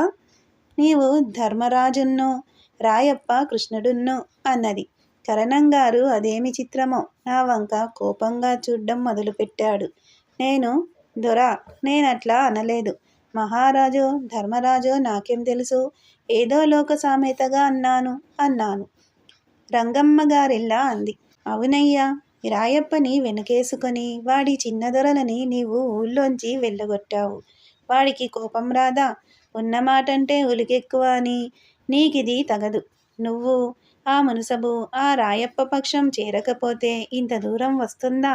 ఆ ఇల్లాలు పాపం ఊర్లో ఉండటానికి వీలులేక ఇంత చీకటి నెత్తిన వేసుకుపోయింది అన్నది. కరణం, నాదేముందమ్మా, మునసబు ఊరుకున్నాడు. మునసబుది గాని నాదేముంది? లెక్కల్లో వాళ్ళ దొరపేరే ఉంది. వీళ్ళ దొరపేరు కొట్టేసి రాయప్ప గారి పేరు వ్రాశానా? ఎవరన్నా వచ్చి అడిగితే పొలం వాళ్ళది కాదంటానా అన్నాడు. రంగమ్మగారు గడసరి అన్నది గదా, ఎందుకంటావులే? వాళ్ళ దొర నిన్ను బాగు చేసినా చెయ్యటానికి. ఆయన బతికి ఉన్నన్నాళ్ళు అన్నయ్య అన్నయ్య అని ఆయన వెంట ఉండేవాడవు. నీవు ఆయనకు పుట్టెడు జొన్నలు బాకీ పడితే పోనీలేరా తమ్ముడు అని వదిలిపెట్టాడు. నీ పొలం ఆయన ఉన్నన్నాళ్ళు ఆయన గొడ్లతో తొక్కించి పెట్టేవాడు. నీకొకటి చేసి ఒకటి చేయలేదా? మునసబుకి నీకు కక్షలొస్తే నిన్ను వెనకేసుకొని సాధించి పెట్టాడు. నీవు ఈ ఊరు సంసారంతో రాకముందు వారింట్లో 10 ఏళ్ళు తిన్నావు. ఏమన్నా అంటే ఎవడికోసం పెట్టాడు? ఊరికి కరణం కావాలని నన్ను తెచ్చుకున్నాడు. ఈ అడవి మధ్య నాకు ఆయన కాకపోతే మరెవ్వరు పెడతారంటావు? ఆ బ్రాహ్మలు ఈ ఊరికి నిన్నే తీసుకురావటమేమి? అందర్నీ తీసుకువచ్చారు. అందరికీ తమ్ములకు చేసినట్లు చేశారా అని మొదలుపెట్టింది. కరణం, పోవమ్మా, నీ గోల ఎప్పుడూ ఇంతేను అన్నాడు. రంగమ్మగారు, నీవు ఇట్లా అంటంగాని మళ్ళీ వీళ్ళ దొరని ఈ ఊరు తీసుకువచ్చి నిలబెడతాను అంటే బాగుపడతావు చెబుతున్నాగా అంది. ఇంతలో ఎక్కడిదో ఒక గొడ్డు వచ్చి బురదగాళ్ళతో ఆయన ఎండబెట్టిన కొత్త చెప్పుల జత తొక్కిపోయింది. కరణంగారి ప్రాణం పైది పైన పోయింది. ఆయన ఆ గేదె కామందుని 100 తిట్లు తిట్టాడు. రంగమ్మగారు ముసిముసి నవ్వులు నవ్వుతూ కూర్చుంది. ఆ చెప్పులు నీళ్లతో కడిగితే గాని పనికిరావు. కడిగితే బిర్ర బిగుస్తవి. చెప్పుల పొంకం చెడిపోతుంది. రంగమ్మగారు కరణం కోపం చల్లారిన తర్వాత ఇలా అంది. నేను చెప్పలేదా ఎదుటివాడి మేలోర్వకపోతే మన సరదా మంట కలుస్తుందని అని అన్నది. నా దారిని నేను వెళ్ళిపోయినాను. సొబ్బడికి పినతండ్రి కొడుకొకడున్నాడు. వాడిలాంటి చెప్పుల జతలు చేసి ఇతర ఊళ్ళకు వెళ్ళి కుంచెడుకి మానేడుకి అమ్మి వస్తాడు. వాడి దగ్గర ఇంతకంటే మంచి జోడొకటి తయారులో ఉంది. నేను వానినడిగి ఆ జోడు కొన్నాను. మరునాడు పొద్దున్నే ఆ జోటితో కరణం గారింటికి వెళ్ళాను. కరణం గారు వీధిలో నిల్చున్నాడు. ఉత్తరీయంతో చుట్టిన జోడు తీసి ఆయన కాళ్ళ ముందు వేశాను. ఆయనకెక్కడలేని ఆనందం వచ్చింది. ఎక్కడ తెచ్చావురా ఈ జోడు అన్నాడు. నేను ఎక్కడ తెస్తే ఏమి బాబు, మీకు బాగుంటే తీసుకోండి అన్నాను. ఆయన ముఖం, ఆయన కన్ను నా పక్షాన ఉండి పోయినాయి. అలా ఊరు నా వైపు తిరిగింది. ఆ రోజున జొన్నగూడు నూరుస్తున్నాము. అందరూ బువ్వలు తిని వచ్చారు. కొంచెం మబ్బు వేసింది. చల్లగా ఉంది. ఎడ్లను బంతులు కట్టి తొక్కిస్తుంటే పాలేళ్లలో ఒకడు పదం మొదలుపెట్టాడు. అందరూ అందుకున్నారు, పాడుతున్నారు. నాకెప్పుడూ పదం పాడే అలవాటు లేదు. రాయప్పగారి పెద్ద పాలేరు ఉన్నాడు. వాడు రాయప్పగారు ఏమనుకున్నారో. వాడు నాతో కాస్త ఎకసెక్కాలుగా మాట్లాడడం మొదలుపెట్టాడు. నేను చూశాను. నేను మా గూడెంలో పెద్దవాణ్ణి. నన్ను తూలి మాట ఎవడు అనడు. నన్ను కొంచెం గోప్యంగా చూస్తారు. వాడిట్లా మాట్లాడుతుంటే తక్కిన వాళ్లకు కొంచెం కోపం వచ్చింది. నేను తమాయించి ఊరుకున్నాను. శృతిమించి రాగాన పడుతోంది. వాళ్ళల్లో మా అప్ప కొడుకున్నాడు. వాడు కొంకె పట్టుకుని కంకులు లాగుతున్నట్టుగా నటించి రాయప్పగారి పెద్ద పాలేరు శీలమండలకు వేసి కొట్టాడు. వాడు తిరిగి మళ్ళీ మా మేనల్లుణ్ణి కొట్టబోయినాడు. మావాడు వాడికందకుండా పారిపోయి ఏదో తగిలింది, నిన్నేమి కొట్టాలని కొట్టానా అన్నాడు. ఇదంతా పెద్ద రఫడా కింద దిగింది. రాయప్పగారికి దాంతో తెలిసింది. మాలో మాకు తగాదాలు పెడితే తన పని ఏమీ సాగదని. ఆ తగువుతో నూర్పిడి కొంతసేపు సాగలేదు. ఆయన ఎన్ని కేకలు వేసినా బంతులు తోలేవాడు లేడు, కంకులు లాగేవాడు లేడు. పని అట్టే ఆగిపోయి పంచాయతీలోకి దిగింది. చివరకు నలుగురు పాలేళ్ళు కలిసి, ఒరేయ్ అబ్బాయి, వల్లడు మన కులంలో పెద్దవాడు. వాడంటే ఊరంతా కూడా మర్యాద. వాణ్ణి పట్టుకుని నువ్విలా అంటుంటే మేమెవళ్ళం ఒప్పుకోము. పైగా నీవెంతసేపు వాణ్ణి ఆ మాటలు ఈ మాటలు అంటే వాడేమైనా పలికాడా? నీ మాటలే గాలికి పోయినై కాని జాగా ఎరిగి బైఠో అన్నాడు. పైగా వాడికి నీకు పొత్తేమిటి? వాడి దొరలు పెద్దవాళ్ళవటంతోటే నువ్విక్కడెట్లాగో వాళ్ళ పొలాల్లో వాడట్లాగా. ఇవాళ ఆ దొరలు పసివాళ్ళు గనక ఇక్కడ ఈ దొరగారు చేయిస్తున్నారు పొలాలు. నువ్వు వాణ్ణి కొట్టావంటే చెప్తున్నాము అబ్బాయి, మన గూడెమంతా 2 పక్షాలు అవుతుంది. సూది తీసుకు వెళ్ళి దూలాన గుచ్చుతున్నావని చివాట్లు పెట్టారు. వాడు చెప్పబడి ఊరుకున్నాడు. రాయప్పగారు కొంచెం మద్దతిచ్చారు. ఏరా ఒళ్ళు పొగరులెక్కి కొట్టుకుంటున్నారు. గూడెంలో పక్షాలు పడతాయా? ఏం ఊరనుకున్నారా మరేమనుకున్నారు? చెమడా లెక్కదీస్తాను. వల్లడేమి దొర ఏమిరా? కొంకె కాలికి తగులుతుందా? వాడు కొట్టాలనే కొట్టాడు. చూడు వీణ్ణి ఏమి చేస్తానో. రేపు ఏరువాక పున్నమినాడు ఈ వెధవను తీసివేస్తాను. వల్లడు మీ అందరికీ పెద్దవాడైతే వాడికి నా పాలేరు పెద్దవాడు కాదా అని ఏవో జమరుకున్నాడు. సరి అయిపోయింది. మరునాటి సాయంత్రానికి నూర్పిడి అంతా అయ్యింది. తాలు కంకెలన్నీ లాగేసి పోగు వేశారు. గింజంతా పోగు చేసి బండి కళ్ళెంలోకి లాగి దానిమీద తూర్పోత పొద్దామని నేనెక్కాను. రాయప్పగారు నీవు దిగు, మా పాలేరు ఎక్కుతాడు అన్నాడు. నేను దిగలేదు. కొంచెం సేపు నేను తూర్పోత పట్టాను. ఇంతలో గాలి ఆగిపోయింది. మళ్ళీ గాలితెర మళ్ళేటప్పటికి వాళ్ళ పాలేరే ఎక్కాడు. సరే, జొన్నల రాశి తయారయింది. ఇంతలో పొద్దుగూకింది. రాశి మీద కంకెలు కప్పాము. ఆ రాత్రి నేను వాళ్ళ పాలేరు కాపలా పడుకున్నాము. వాళ్ళ పాలేరు పేరు సుబ్బడు.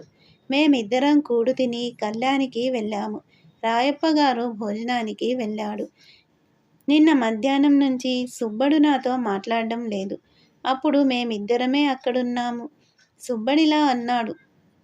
మామ, నా మీద నీకు కోపం వచ్చింది కాబోలు. నా దొరకి ఆస్తి అంతా కాజేద్దామని పుట్టింది. నువ్వు పాలేరుగా ఉండడం ఆయనకిష్టం లేదు. ఎట్లాగైనా చిల్లగజ్జాలు పెట్టుకొని నిన్ను వెళ్ళగొడదామని చూస్తున్నాడు. నాతో చెప్పాడు. నాకెందుకొచ్చింది? చూస్తే దీని మూలంగా మనలో మనకి చెడిపోయేట్టుంది. నేనేమీ పట్టించుకోను. దొరకనక అవును కాదన్నట్లుగా ఉంటాను. ఇంక నీ ఇష్టం అన్నాడు. ఇంతలో రాయప్పగారు భోంచేసి వచ్చి, ఒరే సుబ్బా, ఇద్దరెందుకురా, ఒక్కడుంటే చాలు అన్నాడు. మనస్సులో నన్ను వెళ్ళిపొమ్మని సుబ్బడికి తెలుసు. వాడు అన్నాడు కదా, వల్లడు వెళ్తాడులేదరా, నేనుంటానని నన్ను గోకాడు. సుబ్బడి పెళ్ళం నీళ్లాడే రాత్రిళ్ళు. నేను అన్నాను కదా, ఒరేయ్, నీ భార్య నీళ్లాడే పొద్దులు. నీ వెళ్ళితేనే మంచిది, నేనే ఉంటాను అన్నాను. సుబ్బడు బయలుదేరాడు. రాయప్పగారికేమీ తోచింది కాదు. తిప్పుకొని అన్నాడు, అది నీళ్లాడితే నీవేమి చేస్తావురా, పురుడు పోస్తావా?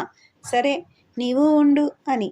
ఆయనకు నేను ఒక్కన్నే ఉంటే భయం కాబోలు. అట్లాగే పడుకున్నాం. సుబ్బడు గుర్రు పెట్టి నిద్రవుతున్నాడు. నాకు నిద్ర పట్టలేదు. ఆయనకు నిద్ర పట్టలేదు. గుర్రగొయ్యలు పొడిచే వేళకు ఆయన లేచి ఇంటికి పోయినాడు. కోమటి మరునాడు సాయంత్రం గాని కొలగారానికి వీల్లేదు అన్నాడు. నడినెత్తికి పొద్దు తిరిగేదాకా రాశి రాశిగానే ఉంది. పొద్దు మళ్ళిన తర్వాత కోమటి రామయ్య కొంచెం చంకన పెట్టుకొని రాయప్పగారు అతను వచ్చారు. పురికోస, దబ్బనం, ఒట్టి సంచులు బండి మీద వేసుకొని నేను వచ్చాను. తన సంచులు తను తెచ్చాడు రాయప్ప. కొలగారం మొదలు పెడతారు. రాశి మీద కంకులన్నీ తీసి మాగంతా చేటలతో తులిపాము. రాశి చుట్టూ గిరివేసి విఘ్నేశ్వరుణ్ణి చేసి దానిమీద పసుపు కుంకుమలు చల్లి రాశిలో దూర్చాం. రామయ్య కొంచెం పుచ్చుకొని కూర్చున్నాడు. పాలేరు సగం నేను తీసుకుంటేనే గాని లాభం అని మొదలు పెట్టడానికి వీలులేదు. సుబ్బడు తటపటాయిస్తున్నాడు. వాడి వంక రాయప్పగారు కోపంగా చూస్తున్నారు. వాణ్ణి తీసుకోమని ఇదివరకే చెప్పాడు. ఇప్పుడే వాడు ముందుకు వచ్చి తీసుకోవాలని ఉద్దేశమే. నేనంతా చూస్తున్నాను. నాకు సామాన్యంగా కోపం రాదు. వచ్చినా ముందు వెనక ఆలోచించని ఒళ్ళు తెలియని శివం లేదు. ఇప్పుడు ఆలోచిస్తే అప్పుడు నా ఒళ్ళు నాకు తెలియలేదని తోస్తుంది. నాకు లోపల మండిపోతోంది. నడుము బిగించాను. పల్లిక పుచ్చుకున్నాను. రాశి మీదకి వెళ్ళాను. పల్లిక పుచ్చుకొని పాలేరు భాగం పల్లికేడు జొన్నలు రాశిలోంచి తీయబోతున్నాను. రాయప్పగారు కూర్చున్నవాడు నా మీదకి దూకి పల్లిక కాలితో తన్నాడు. నేను చెప్పానుగా, కోపం పట్టరాకుండా ఉందని. ఉరిమి చూశాను. ఆయన, ఎవడురా నువ్వు? నా కళ్ళం రాశిలో పల్లిక తీసేందుకు? సుబ్బా, నువ్వు పల్లిక తీసుకో అన్నాడు. నే అన్నాను కదా, ఇది నా దొరపొలం. ఈ పంట నా దొరది. నేనందులో పాలేరు భాగం తీసుకునేదే అన్నాను. రాయప్పగారు, దొర ఎవ్వరు? నీవెవ్వరు? నా పొలంలో అడుగెట్టావా? బండకొయ్య వేయిస్తాను. నీ దొరసాని పిల్లలు నెత్తిన గుడ్డ వేసుకు వెళ్ళారు. ఇక్కడ ఎవడి అబ్బగాడి సొమ్ముందని పల్లిక తీశావు?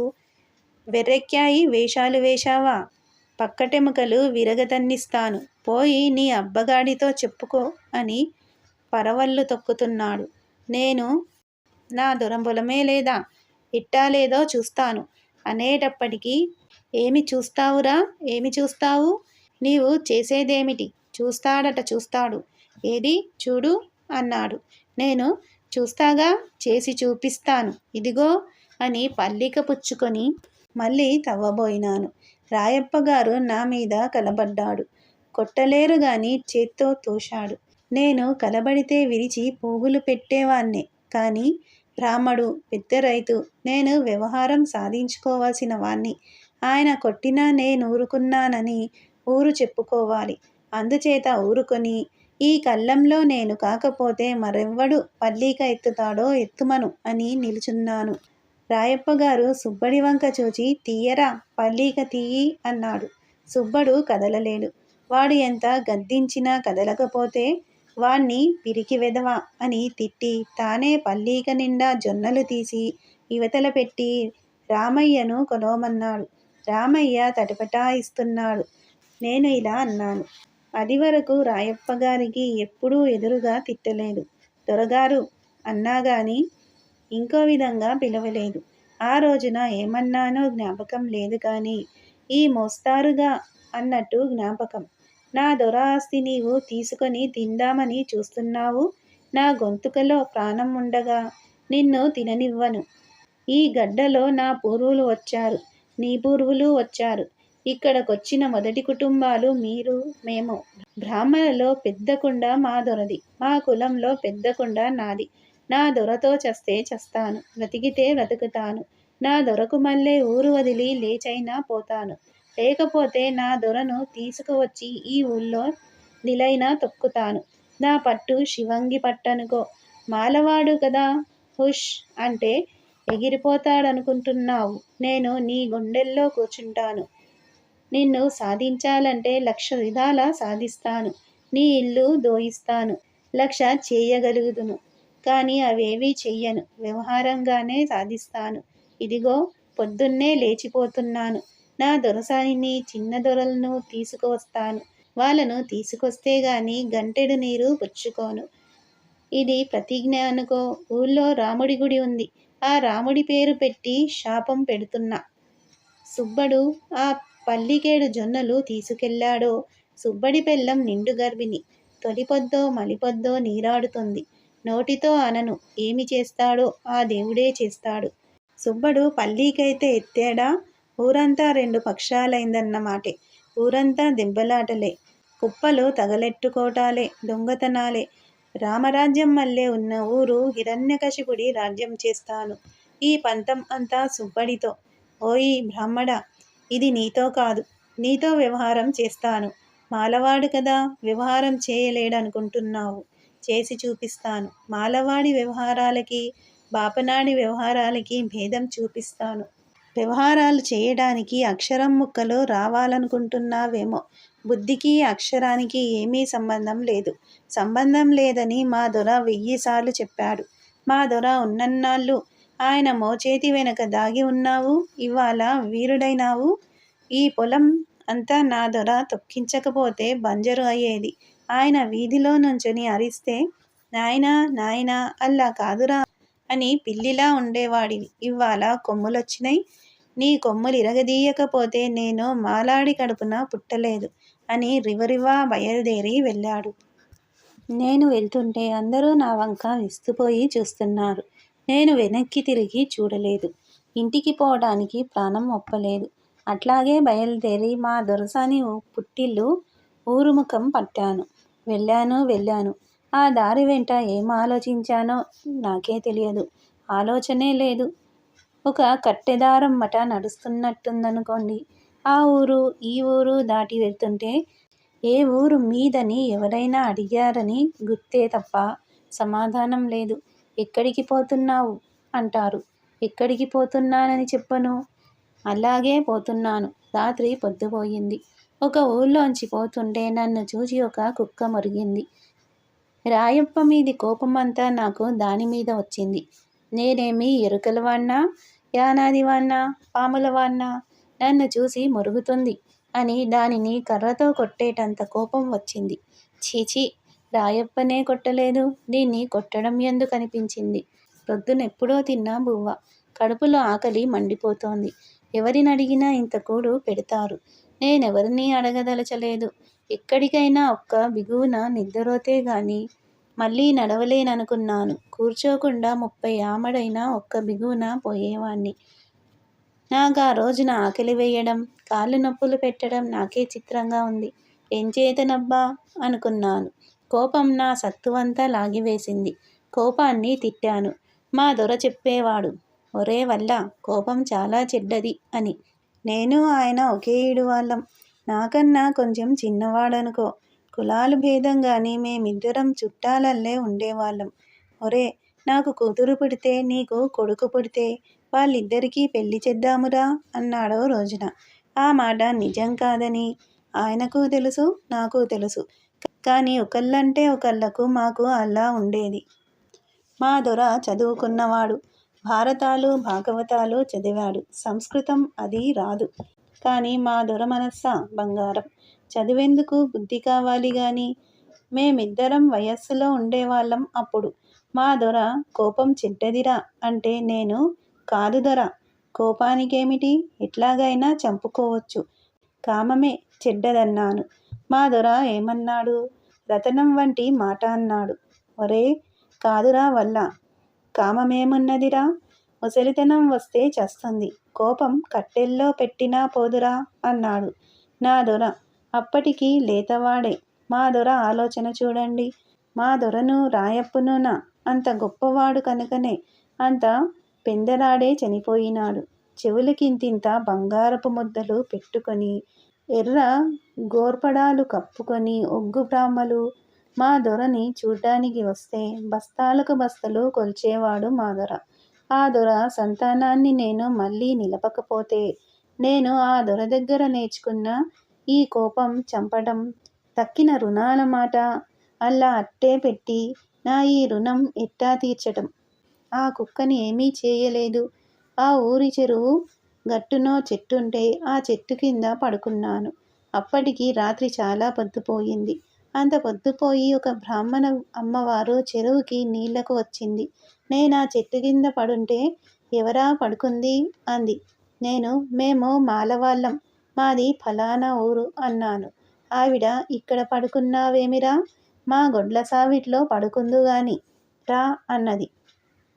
అని అన్నం తిన్నావా అన్నది. నేను అబద్ధం చెప్పాను, తిన్నానమ్మా అని. ఎందుకంటే చీకట్లో ఆమె ముఖం కనబడలేదు. ఆమె గొంతు మాటే వినిపించింది. ఆ గొంతులో ఆమెకు 50 ఏళ్లుంటాయి. దయ అంతా ఆ గొంతులోనే ఉంది. నాకన్నం పెడ్తా అంటుందేమో, తినక తప్పక వస్తుందని తిన్నానన్నాను. ఏ ఊరు పోతున్నావన్నది. చెప్పాను. ఎందుకన్నది. ఫలానా ఆవిడ మా దొరసాని, ఫలానా ఆయన మా దొర అని నా కథ అంతా కొద్దిగా చెప్పాను. ఆవిడ, అయ్యో, నీవు వాళ్ళ పాలేరువా? మీ దొర ఏమి దొరరా? మా ఊళ్ళో పంటలు తక్కువ. మా మగవాళ్ళందరూ యాచన చేసుకుంటూ ఉంటారు. ఎవరు చెప్పినా ఆయన పేరే. దాత అంటే ఆయన గాని ఇంకోరా అంటారు. నీ దొర శిబిచక్రవర్తిట. నీవు అన్నం తినలేదు, అబద్ధం చెబుతున్నావు. మా ఇంటికి రా. పొద్దున్నే పిల్లల కోసం అన్నం అట్టే పెట్టాను. రేపు మళ్ళీ వాళ్లకు వండి పెడతానులే. రమ్మని నా ప్రాణం తీసింది. నేను పోయి వాళ్ళ గొడ్లో సావిట్లో పడుకున్నాను. నేను ఎంత తిన్నానని చెప్పినా తింటే మళ్ళా తినమని నా దుంప తెంచింది. చివరికి ఒక గుమ్మడాకులో పెట్టి ఇంత అన్నం, గోగాకు పచ్చడి తీసుకొచ్చి నా దగ్గర పెట్టింది. ఇంక నేను తప్పించుకోలేక, అమ్మ, చెరువు దగ్గర తిని వస్తాను అని బయలుదేరాను. ఆ అన్నం నేను తినడానికి తీసుకుపోలేదు. అంత దయగల తల్లి మనస్సు కష్టపడుతుందేమోనని తీసుకువచ్చాను. నన్ను చూచి మరిగిన కుక్క అక్కడే ఉంది. నా చేతిలో అన్నం ఆకు కట్టిందల్లే ఉంది. నా వెంటబడి వస్తున్నది. పెడతానో పెట్టనో తెలియని అన్నం కోసం అంత అనుసరించిందే ఆ కుక్క. తరతరాలుగా మా దొరలు కూడు తిని బ్రతికాను. నేనెంత చెయ్యాలి? ఆ కుక్క అన్నం తింటూ ఉన్నంతసేపు నేను నాలో నా దొరని, ఆ కుక్కలో నన్ను చూసుకున్నాను. ఆ రాత్రి ఆ బ్రాహ్మణ అమ్మవారి పంచాదిలో తల దాచుకున్నాను. నేను తెల్లవారక ముందే లేచి బయలుదేరాను. ఆ రాత్రే బ్రాహ్మణ అమ్మవారితో చెప్పాను. అమ్మా, తెల్లవారక ముందే లేచి పోతాను. మీతో చెప్పేందుకు మీరు అప్పటికి లేవరు అని. ప్రొద్దు పొడిచే వరకు చల్లగా ఉంది. రాత్రి భోంచేయలేదని అనిపించలేదు గాని ప్రొద్దెక్కిన కొద్దీ కడుపులో బాధ కూడా ఎక్కువైంది. మా దొర అంటూ ఉండేవాడు, కలికాలంలో మనుష్యులు అన్నం లేకపోతే చచ్చిపోతారని. ఆ పూర్వకాలాల్లో కొన్నాళ్ళు బొమికలున్నన్నాళ్ళు ప్రాణాలుండేవట. కొన్నాళ్ళు చర్మం ఉన్నన్నాళ్ళు ఉండేవట. కొన్నాళ్ళు మాంసం ఉన్నన్నాళ్ళు ఉండేవట. ఇప్పుడు అన్నం ఉంటేనే ప్రాణం. నేను రాత్రి చెరువులో దిగి కాళ్ళు కడుక్కున్నాను గాని 4 దోసెళ్ళు నీళ్ళైనా పుచ్చుకున్నాను కాదు. ఎందుకు పుచ్చుకోవాలి? పుచ్చుకుంటే మా దొరసాని గారు రానంటుందేమో. కొంత దూరం నడిచిన తర్వాత ఒక తంగేడు పుల్ల విరిచి నోట్లో పెట్టాను. అది నమలటం, ఉమ్మేయడం, పళ్ళు తోముకోవడం అన్నమాట. ఇదొక కాలక్షేపంగా బయలుదేరాను. కృష్ణ దగ్గరకు వెళ్ళేటప్పటికి 2 జాములు కావస్తుంది. నా దొర బ్రతికి ఉన్నప్పుడు ఈ ఊరెన్నిసార్లు వచ్చానో. ఇప్పటికప్పుడే క్రొత్త. దూరాన్నించి ఆ కృష్ణ కరకట్ట చూడగానే గుండెలో ఏమిటో కొత్తగా ఉంటుంది. మా ఊళ్ళో ఒక కొండ లేదు, ఒక నది లేదు, ఒక పెద్ద విశాలమైన స్థలమూ లేదు. అన్నీ చేలు, కాడిగట్లు. చిన్నప్పటి నుంచి ఇక్కడ పెరగడం మూలంగా కాబోలు. ఓ పెద్ద నదిని చూచినా, కొండను చూచినా, ఒక అడవిని చూచినా ప్రాణం ఏమో తేలిపోతుంది. కృష్ణ కరకట్ట ఎక్కాను. ఎక్కి చూస్తే పెద్ద ఇసుక, దూరాన పెద్ద నీటి ప్రవాహం. ఇదివరకంతా మూసుకు ఉన్న ఆకాశం అల్లా ఒక్కసారిగా తెరుగుడు పడ్డట్టుగా, కుదించుకుని ఉన్న నేల బారులు వేసినట్టుగా గుండె మనలోంచి వెళ్ళిపోయి ఏదో పెద్ద గండబేరుండ పక్షి అంతా అయినట్లుగా విచిత్రమైన విప్పారటం చేస్తుంది. మా ఊళ్ళో చెరువు నిండా నీళ్లు వస్తే తపకలు కట్టుకొని కలకలలాడే నా చిన్నతనంలో మా ముసలి దొరగారి గొడ్లను ఆ చెరువులో దిగేసి వాటి వీపుల మీద కూర్చొని చెరువంతా ఈదులాడేవాణ్ణి. నేను మొదటిసారి ఈ కృష్ణను చూచినప్పుడు మా ఊరి చెరువులొక 1000 చూచినట్లుంది. పంట రోజులు. అందుచేత కృష్ణ ఆ ఒడ్డు ఈ ఒడ్డు తమాయించి లేదు. ఒక క్రోసెడు మేర అంతా ఇసుక పారలేసి ఉంది. కృష్ణపాయ అవతల ఒడ్డు నానుకొని ఉంటుంది. సముద్రానికి దగ్గర గనుక పాయ చాలా లోతు. నేను పూర్వం బళ్ళు కట్టుకొని ఈ ఊరొచ్చినప్పుడు బండి ఇసుకల మీద వదిలిపెట్టి ఎడ్లతల తాళ్ళు పట్టుకొని ఏట్లో దిగేసి పడవ మీద కూర్చొని చాలా తడవలు వెళ్ళాను. ఎన్నిసార్లు వెళ్ళానో అన్నిసార్లు ఈ కృష్ణాందం నా గుండెను తేల్చివేస్తూనే ఉంది. మళ్ళీ చూచాను, మళ్ళీ అంతే. నాకిన్నేళ్ళు వచ్చినా అంతే, చచ్చేదాకా అంతే. ఏముంది కృష్ణలో, ఈ ఇసుకలో, ఈ ప్రవాహంలో? నా మనస్సులో లేదే. నేనే కాదే. నా మీద కొండంత పని బరువుందే. ఇప్పటికీ ఈ ఊరుని కానీ, ఇంత నీళ్లు, ఇసుక, ఆకాశంను చూస్తే ఏమిటి నా మనస్సు పొందే అలజడి? నా గుండెని ఈ శరీరంలో విడిఖైదు వేశారు. ఈ గుండె, ఈ నేను అనుకునే ఈ కోరడి దాటిపోలేకుండా ఉంది కాబోలు. పోయి ఇంత విశాలమైన ఆకాశంలో తిరుగుదామని దీని ఉద్దేశం. చిలుకని పంజరంలో పెడితే దాన్ని చాలా రోజులు పంజరంలో ఉంచిన తర్వాత దానిని వదిలిపెడితే అది పల్లటీలు కొడుతూ ఆకాశం అంతా తనదే అన్నట్టుగా, ఆకాశమే తనే ఆకాశం అన్నట్టుగా ఎగిరిపోతుందే. అలా ఉంటుంది నా గుండె ఇంత కృష్ణని, ఇంత ఇసుకని, ఇంత ఆకాశాన్ని చూస్తే.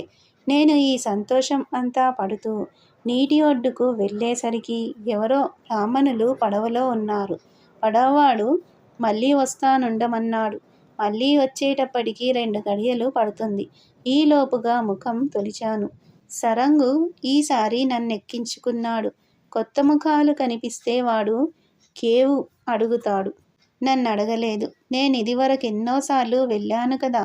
మా దొర అతనికెన్నోసార్లు ఎన్నో ఇచ్చాడు. మా దొరసానిగారు పుట్టినూరు కృష్ణకు అవతల ఒడ్డున అంటుకొని ఉంది. ఊరు మొగదలే చెరువుంది. దొరసాని చెరువులో స్నానం చేసి బిందెతో నీళ్లు పట్టుకొని ఇంటికెళ్తోంది. నన్ను చూడలేదు. నేను అమ్మా అని పలకరించాను. ఆవిడ చూచి నన్ను చూచిన తొందరలో పడ్డ తొట్రుపాటులో బిందెలో ఒక పావువంతు నీళ్లు వంటి నిండా వలకపోసుకుంది. ఎందుకురా ఇలా వచ్చావు అంది. మీకోసమే వచ్చాను, చెబుతానుగా అన్నాను. ఆవిడ నాతో మాట్లాడానని ఆ బిందెడు నీరు పారబోసి మళ్ళీ స్నానం చేసి నీళ్లు తెచ్చుకుపోయింది. మడిగట్టుకుని బ్రాహ్మలు మాతో మాట్లాడరుగా. మళ్ళీ స్నానం చెయ్యక ముందామే అంది కదా. ఒరే వల్ల, నీ ముఖం చూస్తే 2 నాళ్ల వట్టి భోజనం లేనట్లుంది. అదేమిరా ఏనుగంత వాడివి ఇలా అయిపోయినావు? మా మామగారు అంటే రాయప్పగారు నీక్కూడా అన్నం పెట్టడం లేదా? ఇంటికి పద, దొరలున్నారు, నేను వస్తున్నాను అన్నది. నేను వెళ్ళాను.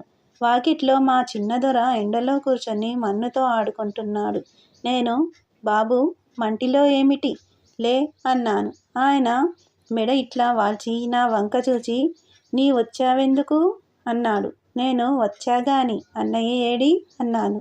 ఆయన అన్నయ్యను తీసుకురానా అని లోపలికి పోయి అన్నగారిని చేయి పట్టుకొని బలవంతంగా లాక్కుని వస్తున్నాడు. నేను వచ్చానని చెప్పలేదు. ఆయనకు మరీ చిన్నతనం అవటం మూలాన మన పాలేరు అని గాని వల్లడని గాని చెప్పలేకపోయినాడేమో. ఎందుకు చెప్పలేడు? ఈ 4-5 నెలల బట్టి నేను కనబడ్డం లేదు కాబట్టి అదొక కొత్తగా ఉంది. పాతగా ఉంది. అందులో కొత్త పసితనం, వృక్క తిప్పుకోలేని ఊహ. మళ్ళీ నన్ను చూడటంతోటే తన వాళ్ళెవరో వచ్చారనుకోవడం. ఈ చమత్కారమంతా ఆ పసితనంలో ఉంది. అన్నగారు నన్ను చూడటంతోటే ఇందాక వల్లడొచ్చాడే, అమ్మా అమ్మా అంటూ ఇంట్లోకి పరిగెత్తాడు. ఇంతలో దొడ్డిత్రోవ వెంట వాళ్ళమ్మగారింటిలోకి వచ్చింది. ఆమె తడి దోవతి విప్పి వేరే పొడిబట్ట కట్టుకొని తల్లి కొడుకులు వాకిట్లోకి వచ్చేటప్పటికి ఒక గడియసేపు పట్టింది. ఆవిడ వస్తూనే అంది, ఏమిరా వల్లడు అంటూ. ఆ అనటంలో తాను నన్నంతకు పూర్వం చూడనట్లు, తన పెద్ద బిడ్డే నన్ను ముందర చూచినట్లు, ఆ పిల్లవాడి సంతోషం ఎందుకు చెడగొట్టాలని. ఆ దొరసాని గారి పేరు సర్వలక్ష్మమ్మ గారు. ఆవిడ ఎంత ఇల్లాలో, ఎంత మనిషో నేను చెప్పడం ఎందుకు.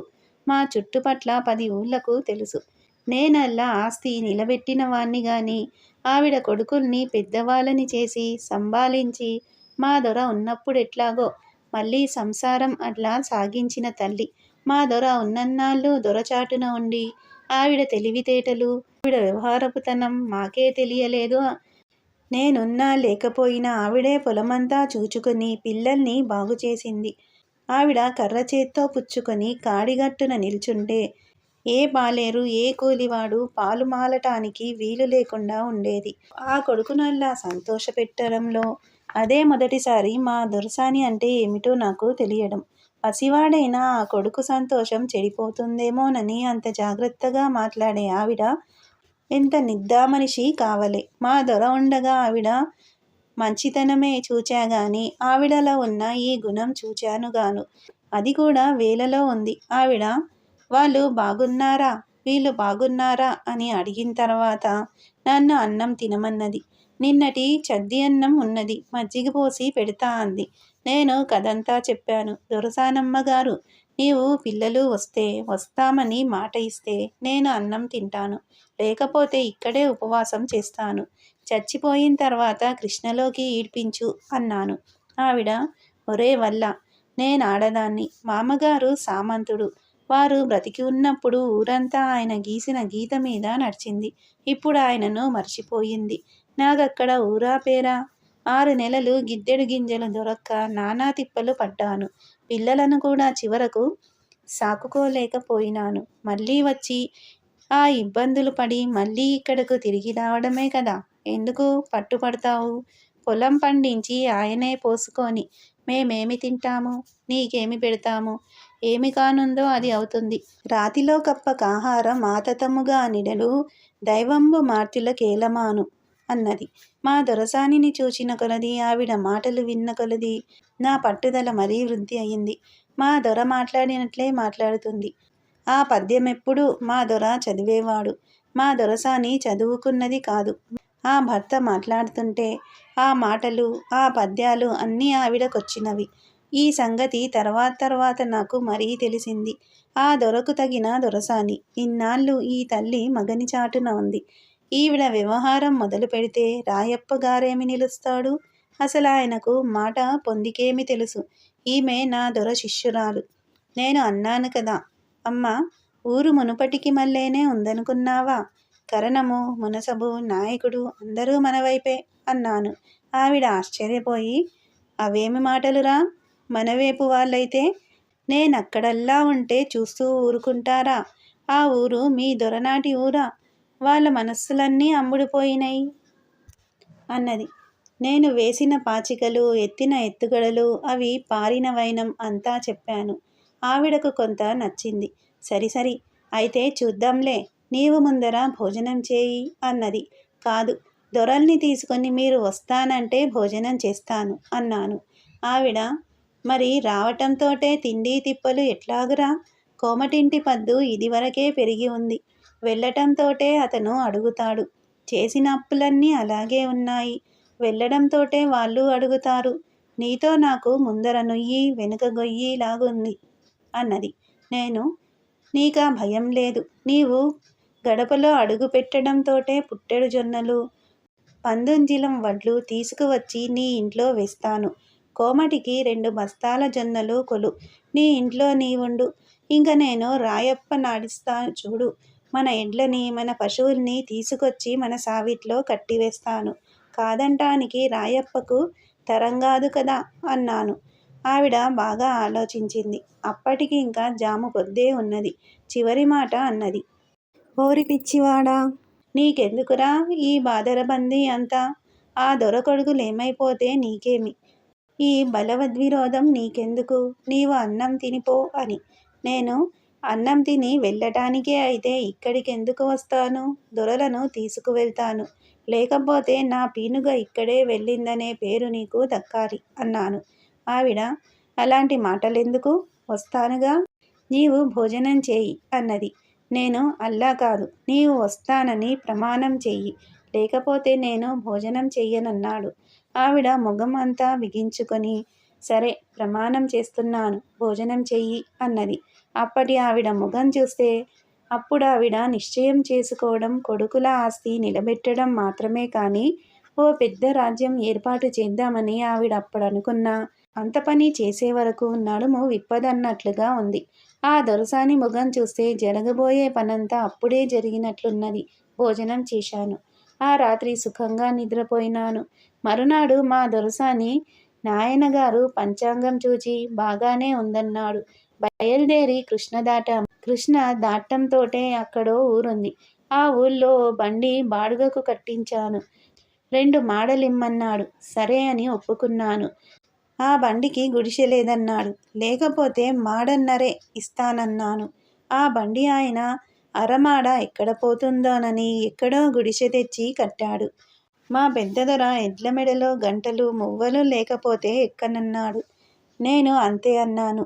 ఆ ఊళ్ళో మువ్వల పట్టెడ ఎక్కడ దొరకలేదు. దొరసాని పిల్లవాణ్ణి కోప్పడ్డం మొదలుపెట్టింది. నేను మనం దొరలల్లే వెళుతున్నాం. మువ్వల పట్టెడ లేకుండా ఎట్లా వెళ్తాం అన్నాను. మళ్ళీ కృష్ణ దాటి మా దొరసాని పుట్టిన ఊరు పోయి ఊళ్ళో కనుక్కొని ఎవరింట్లోనో అద్దాలు తాపిన మువ్వల పట్టెడలుంటే తీసుకువచ్చాను. ఈ ఆలస్యం మూలంగా బయలుదేరే వేళకు పొద్దు వాటారింది. మా పెద్దదొర బండి ఆయన్ని తొట్లో కూర్చోనివ్వలేదు. తానే కూర్చుని తోలాలంటాడు. ఆ బుడ్డాయనకు ఎడ్లు నడవ్వు. బండి ఆయన కొంచెం రోగిష్టివాడు. ఆయన నడవలేడు. దొరసాని బండిలో కూర్చుంది కనుక ఆయన తడికి మీద కూర్చోడానికి వీల్లేదు. ఇట్లాగే ప్రొద్దుగూకేదాకా సాగింది. నేను ఎడ్ల తలతాళ్ళు పట్టుకొని లాగితే గాని ఎడ్లు నడవ్వు. నేను తలతాళ్ళు పుచ్చుకుంటే దొరసాని గారి ఆచారానికి పనికిరాదు. సరే నేను స్నానం చేస్తానులేరా. బండి ఎట్లాగో అట్లా సాగేటట్టు చూడమంది. నేను దొరను కొంచెం సేపు బతిమిలాడాను. ఆయన చివరకు పోయి తల్లి దగ్గర కూర్చున్నాడు. బండి ఆయన తొట్లోకెక్కాడు. బండి సాగింది. రాత్రి పొద్దుపోయే వరకు మొన్న రాత్రి నేను పడుకున్న ఊరు వెళ్ళాం. మా దొరసాని పిల్లల కోసం అన్నం మూట కట్టుకొచ్చింది. ఆ చెరువులో రేవు దగ్గర పిల్లల కన్నం పెట్టింది. కానీ మజ్జిగ లేదు.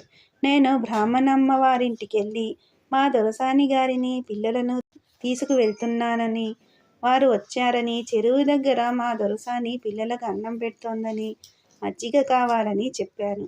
ఆవిడ అదేమిట్రా మీకిది పరాయిల్లా? మొన్న మా వాకిట్లో పడుకున్నావు. నేను పెట్టిన అన్నం తిన్నావు.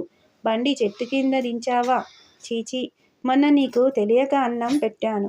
నా అన్నం తిన్నవాడెవడు ఇలా చేయలేదంది.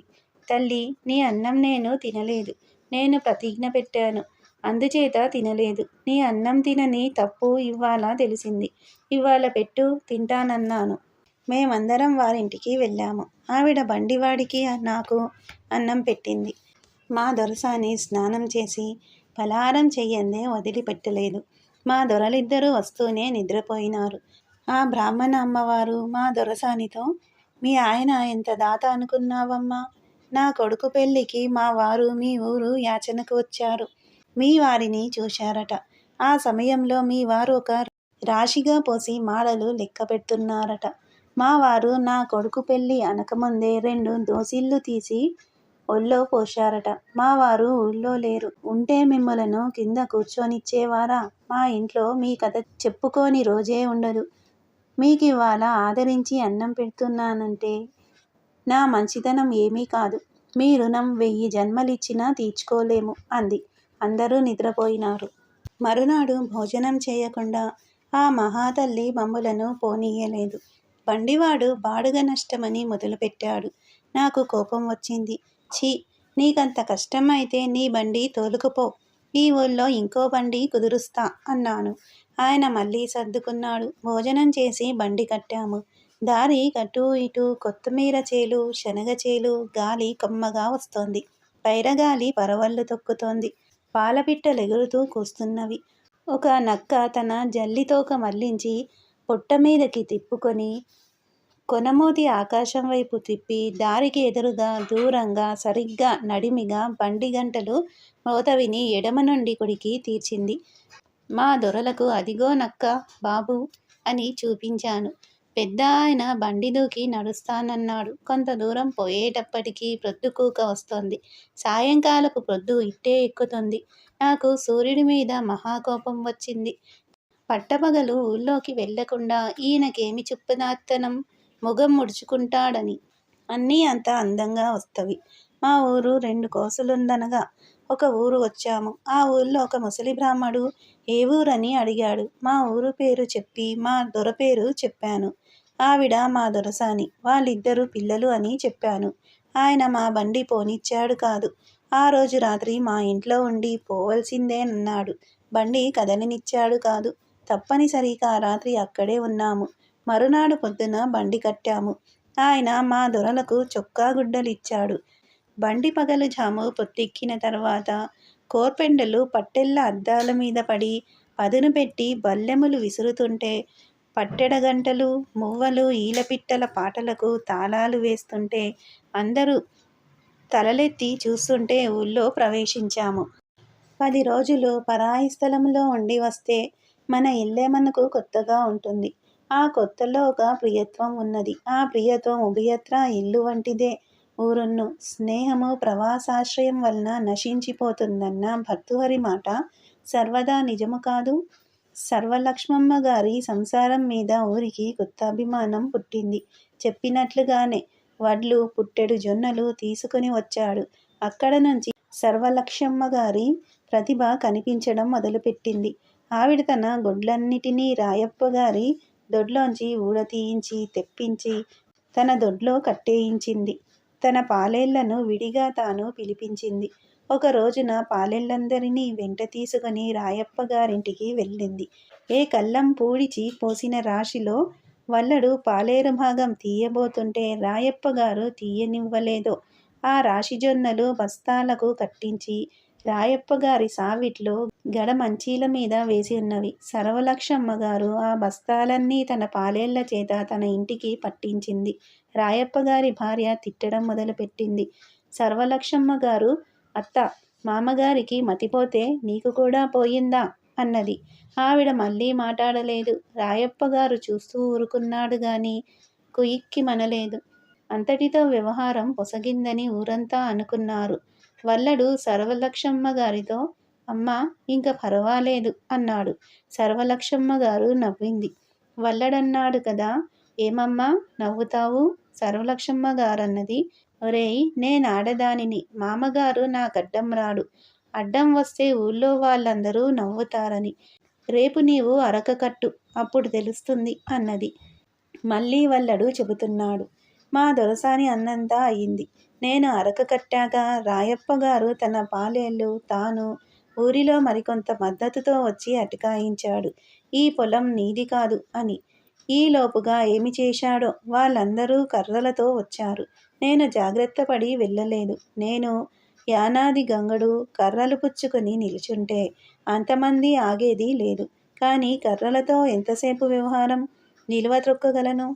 ఎప్పటికప్పుడు మేము కొద్దిమందిమి ఉంటే వాళ్ళు కొద్దిమంది ఉంటే మేము పైచేయిగా ఉండటమే కదా. అందుచేత నేను మెత్తని మార్గం పట్టాను. దొర మా దొరసాని వచ్చింది. తమ పొలం నన్ను దున్నమంది. నేను దున్నుతున్నాను. దొరసానితో వెళ్ళి మాట్లాడు. నన్ను అటకాయించి ఏమి లాభం అన్నాను. ఆయన, ఈ దొంగ మాటలు నా దగ్గర కాదు. నేను నాగల్లే ఊడదీయిస్తా. నీవు పోయి మీ దొరసానితో చెప్పుకో అన్నాడు. నేను మా 10 మంది పాలేళ్లలో ఒకరిని పిలిచి, నీవు పోయి మున్సబు, కరణాన్ని, నాయకుణ్ణి పిలుచుకురమ్మన్నాను. కానీ వారెవ్వరూ రాలేదు. నేను రాయప్పతో, దొర మీరు ఊడదీయండి, నేను అరక సాగించేదే నిజం అని చాలు మొదలుపెట్టాను. వాళ్ళు 10 మంది వచ్చి 10 నాగళ్ళు ఊడదీశారు. నేనేమి చెయ్యాలి? ఆయనతో ఇట్లా అన్నా, ఊడతీయగానే అయిపోలేదు. నేనానాడు చేసిన ప్రతిజ్ఞ అట్లాగే ఉంది. మా దొరసాని ఆడది. పిల్లలు పిల్లలు అనే కదా నీ దిలాసా అని ఎక్కడలేని కోపం తెచ్చుకొని, నాగళ్ళ కడ్డం తగులుతావా? ఇది నీ సొమ్మా? పలువులు పగ్గాలు కోస్తావా అని పలువులు పగ్గాలు కొడవలు తీసుకొని ముక్కలు చేశాను. మేడికోలాలు విరక్కొడతావా అని మేడికోలాలన్నీ నేనే ముక్కలు చేశాను. కర్రలు బలవంతంగా గొడ్డళ్లతో పెకిలించాను. దొర అప్పుడు నేనాడిన నాటకం చూడాలి. చెబితే ఏముంది? లేకపోతే ఆ కోపం ఎలా చూపించానో. ఆయన చెయ్యని పనులన్నీ ఆయనే చేసినట్టు చూసే వాళ్ళందరికీ అనిపించేటట్లుగా నాటకమాడాను. అది ఒక చమత్కారం. సరే, ఆ కోసిన పలుపులు పగ్గాలు, విరిగిన మేడికోలలు, పెళ్లగించిన కర్రలు అన్నీ మూటకట్టి ఎడ్లనింటికి తోలుకెళ్ళమని ఒకరిని పంపించి, అవన్నీ తక్కిన ఎనమండుగురు పాలేళ్ల భుజాన పెట్టి బయలుదేరి వెడుతూ రాయప్పగారితో ఇలా అన్నాను. ఇదిగో, పిల్లల నోట్లో మన్ను కొట్టాలని చూస్తున్నావు. ఇంత ఆస్తి కాజేయాలని చూస్తున్నావు. పైన దేవుడున్నాడు. నేను పోయి ఠానాలో చెప్తాను. రేపు ఠానేదారుని తీసుకొస్తాను. నీ మునసబు కరణాలు ఎట్లా అబద్ధం చెప్తారో చూస్తాను. పెళ్ళాలు బిడ్డలు కలవాళ్లే కదా అని దారి వెంట పోయినంత మేర, ఆయన కనిపించినంత మేర ఆ మాటలంటూనే వెళ్ళాను. మా ఊరిలో ఠానా 3 ఆమడల్లో ఉంది. ఆ ఎనమండుగురు పాలేళ్ళు, నేను 9 ఠానాకు చేరేటప్పటికి ప్రొద్దుతిరిగింది. ఠానాకు వెళ్ళాము. ఎనమండుగురితో చెప్పాను, ఒరేయ్, ఠానేదారు గారు కనబడ్డంతోటే అందరూ ఏడవాలిరా అని. ఠానాదారు గారి ఎదుట ఆ ముక్కలన్నీ పడవేసి, దొర రక్షించాలి. రాయప్పగారు నా దొర ఆస్తి అంతా తినేయాలని కూర్చున్నాడు. మా దొరసాని ఆడది. ఇల్లు కదలలేదు. పిల్లలకు ముక్కు పచ్చలారలేదు. తల్లిని బిడ్డలను 6 నెలలు తరిమివేశాడు. పుట్టింట సాగక మళ్ళీ పిల్లలను తీసుకువచ్చింది. ఊళ్ళో చాకిరీ చేసే వాళ్ళెవరూ మాట వినకుండా చేశాడు. మునసబు కరణాలను తనవైపు కట్టుకున్నాడు. చాకలివాడు గుడ్డలు ఉతకడు. కుమ్మరి కుండలు తీసుకురాడు. సాలివాడు గుడ్డనేయడు. మాదిగవాడు చెప్పులు కుట్టడు. పిల్లల తలలు మాసి ఉన్నాయి. మంగలి కబురంపిస్తే మొగం దాటవేస్తాడు. ఇవాళ పొద్దున మేము అరకలు కడితే ఇదిగో బాబు, పగ్గాలు పలుపులు కోశాడు. నాగళ్ళు విరగొట్టాడు. ఆ దొర కుటుంబంతో పాటు ఆ చెట్టు నాదరువు చేసుకున్న 10 కుటుంబాల వాళ్ళం ఉన్నాం. మా దొర పోయి ఎన్నార్థం అయింది. ఇన్నాళ్ళు గంజికి మొగం వాచి ఉన్నాము. పొలాలన్నీ ఆ లెక్కలు మీ కాగితాల్లో వ్రాసి ఉన్నాయి. కానీ మా దొర ఇంట్లో లేవు. పాలిస్తారో మీ కాగితాలు కూడా మారుస్తారో పాలించండి అని 9 చూచేవాళ్ళ పేగులు తరుక్కుపోయేలాగూ ఏడ్చినాము.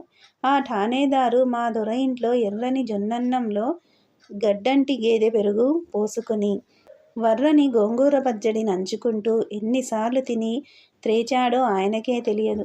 వారు నియోగులు. ఆ కాలం నియోగులందరికీ దగరపు రేకుల చప్పులంటే చాలా సరదా. అలాంటి జోళ్ళు ఏటేటా మా దొర దగ్గర ఆయన తీసుకుపోతుండేవాడు. అందుచేత ఆయనకు మా దొరంటే అభిమానం. ఆయన ముఖం కొంత అనుకూలంగా ఉందని గ్రహించి నేను సంగతులు కూడా చెప్పాను. బాబు, మీకు మా దొర ఎన్ని చొప్పుల జోళ్ళు ఇచ్చాడు. మీరు వస్తే మా దొర ఇంట్లో చుట్టాల కన్నా ఎక్కువగా చూచాడు మిమ్మల్ని. మా దొర ఆస్తి ఇల్లాగు కానిస్తారా ఇవ్వేళ? ఇన్ని కుటుంబాల ఉసురు రాయప్పగారు పోసుకుంటున్నాడు. మీరు న్యాయం చేస్తానంటే మేము తిరిగిపోతాం. లేకపోతే మా పెళ్ళాం బిడ్డలక్కడ చస్తారు. మేమిక్కడ చస్తాం. ఠానేదారు గారిదంతా విన్నాడు. ఒరేయ్ వల్ల, నేను నిన్నెరుగనా, నీ దొరనెరుగనా? కానీ వ్యవహారం కొంచెం ముదిరింది. నీవు పోయి జమీందారు గారితో కూడా చెప్పి వారిని కూడా తీసుకువస్తేనే కానీ ఇది పొసగదు. ఇప్పుడు రాయప్ప బలవంతుడై ఉన్నాడు. మా లెక్కల్లో మీ ఆస్తి పంపుల్లై విడగొట్టి వ్రాసిలేదు. మీ దొర ఉన్నన్నాళ్ళు భరోసా మీద నడిచింది. పంపకం కాని ఆస్తి ఇది అని ఎట్లా? జమీందారు గారు వస్తే గాని మీ పంపకాలు తేలవు. కరణం మషాదు చేశాడా? ఇన్నాళ్ళయింది. ఇవన్నీ ఊళ్ళో ఉన్న సాక్ష్యం మీద తేలాలి. మీ ఊళ్ళో పంచాయితీదార్లేమంటారు? రాయప్ప కరణం మున్సబుల్ని పట్టుకున్నాడంటున్నావు. వ్యవహారం చిక్కుల్లో పడ్డది. మీ దొర కూడా. ఆయన పెద్దవాడని అంతా ఆయన పేరు మీదుగా నడిపాడు. నాకేమీ తోచకుండా ఉంది. ఇదివరకన్నీ శిస్తులు రాయప్ప కట్టినట్లుంది. వ్యవహరించిన మీ దొరే. కాగితం దాఖలా రాయప్పకు అనుకూలంగా ఉంది. నీవు పోయి జమీందారు గారితో చెప్పుకుంటేనే గాని ఇది కుదరదు. జమీందారు గారు ఫలానా రోజున మీ ఊరు వస్తే నేను వస్తాను అన్నాడు.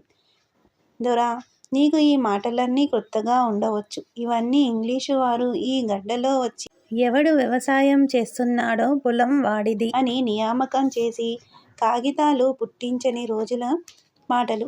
అప్పటికీ దేశంలో ఇలా ఉండేది. ఎవడు అరక కట్టి దున్నితే వాడిది ఆ పొలం.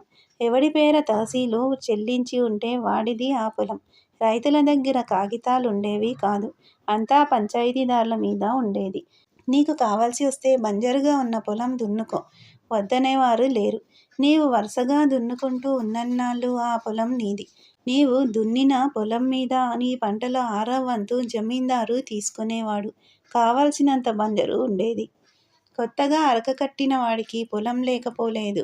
ఇది ఆనాటి వ్యవహారం. అప్పుడు నేనన్నాను కదా, బాబు, నేను జమీందారు గారి దగ్గరకు పోతాను. ఈలోపుగా రాయప్ప గారు మీ దగ్గరకు వస్తాడేమో అని అంటూ ఉండగా ఠాణేదారు రాని 10 కుటుంబాల నోట్లో గడ్డ కొడతాడా? అందులో నీ దొరనా? నీ దొరే నీలాంటి వాడైతే రాయప్పను సోదిలోకి రాకుండా చేసేవాడు. వంశంలో పెద్దవాడని అట్టిపెట్టిన గోప్యం ఉంచుకోలేకపోయినాడు. నీవు పో అన్నాడు. నేను మనస్సులో సంతోషించాను. ప్రభువు దర్శనం ఎట్లా అవుతుంది? సరే, మేము 10 మంది పాలేళ్ళం. ఈ మేడికోళ్ళ పుల్లలు, ఈ తెగకోసిన పలుపులు, ఈ కర్ర ముక్కలు 10 మందిమి 10 కట్టలు నెత్తిన పెట్టుకొని నూజివీడు వెళ్ళాం. ప్రభు దర్శనం ఎవరికీ కాదు. మేము దేవుడి ముందర మా బరువులు దింపుకొని ఏడవడం, మొత్తుకోవడం, ప్రభు దర్శనం కావాలంటం. ఎవ్వరూ మమ్మల్ని పాలించిన వాళ్ళు లేరు. 4 రోజులు గడిచింది. ఏమి చెయ్యాలో తెలియలేదు. చివరకొక బండ్రోతు ప్రభువు ఈరోజు సాయంత్రం అందరికీ దర్శనం ఇస్తారని చెప్పాడు. ఆ దర్శనం ఇస్తాడన్న చోట పోయి నిలుచున్నాము. ప్రభువు నిజంగా ప్రభువు. పెద్ద పెద్ద దొరలందరూ వచ్చి ఉంటే మొట్టమొదట మా వంక చూశాడు. చూడడంతోటే నేను వెంటనే మాట్లాడాను. నా గోడంతా మొదలుపెట్టి చెప్పాను. వారు పలకరిస్తారని ఎదురు చూడలేదు. ఆ చూపు ఇంకొకరి వైపు మళ్ళిందా? మన పని మాసాలు పట్టిందే. నేను మొదలు పెట్టడంతోటే, అయ్యా, నేను ఫలానా దొర పాలేరును అన్నాను. ప్రభువు కన్నులు పెద్దవైనవి అవటంతోనే నేను గ్రహించాను. మా దొర పేరు ప్రభువుకి కూడా తెలుసునని 10 ముక్కల్లో అంతా చెప్పాను. దొర, నా యజమాని రాయప్ప గారు తాత సహోదరులు. మా యజమానిది పెద్ద కుదురు. రాయప్ప గారు వయస్సు చేత పెద్దవాడు. నా యజమాని పెద్దవాడు కదా అని రాయప్ప గారి మీద మర్యాద పెట్టి వ్యవహరించాడు. రాయప్ప గారు నా యజమాని పోయినాడని ఆయన భార్యను పిల్లలను ఊళ్ళోంచి వెళ్ళగొట్టి ఆస్తి అంతా తాను కాజేయాలని చూస్తున్నాడు. మేమే 10 మంది పాలేళ్ళం. ఇంకా గొడ్లను కాసేవాళ్ళు వాళ్ళు 3 కుటుంబాలున్నాయి. మా యజమాని కుటుంబంతో 14 కుటుంబాలు. మా యజమాని పిల్లలను దయచూస్తే మేమందరం బ్రతుకుతాం. ఆయన ఊరంతా ఆకట్టాడు.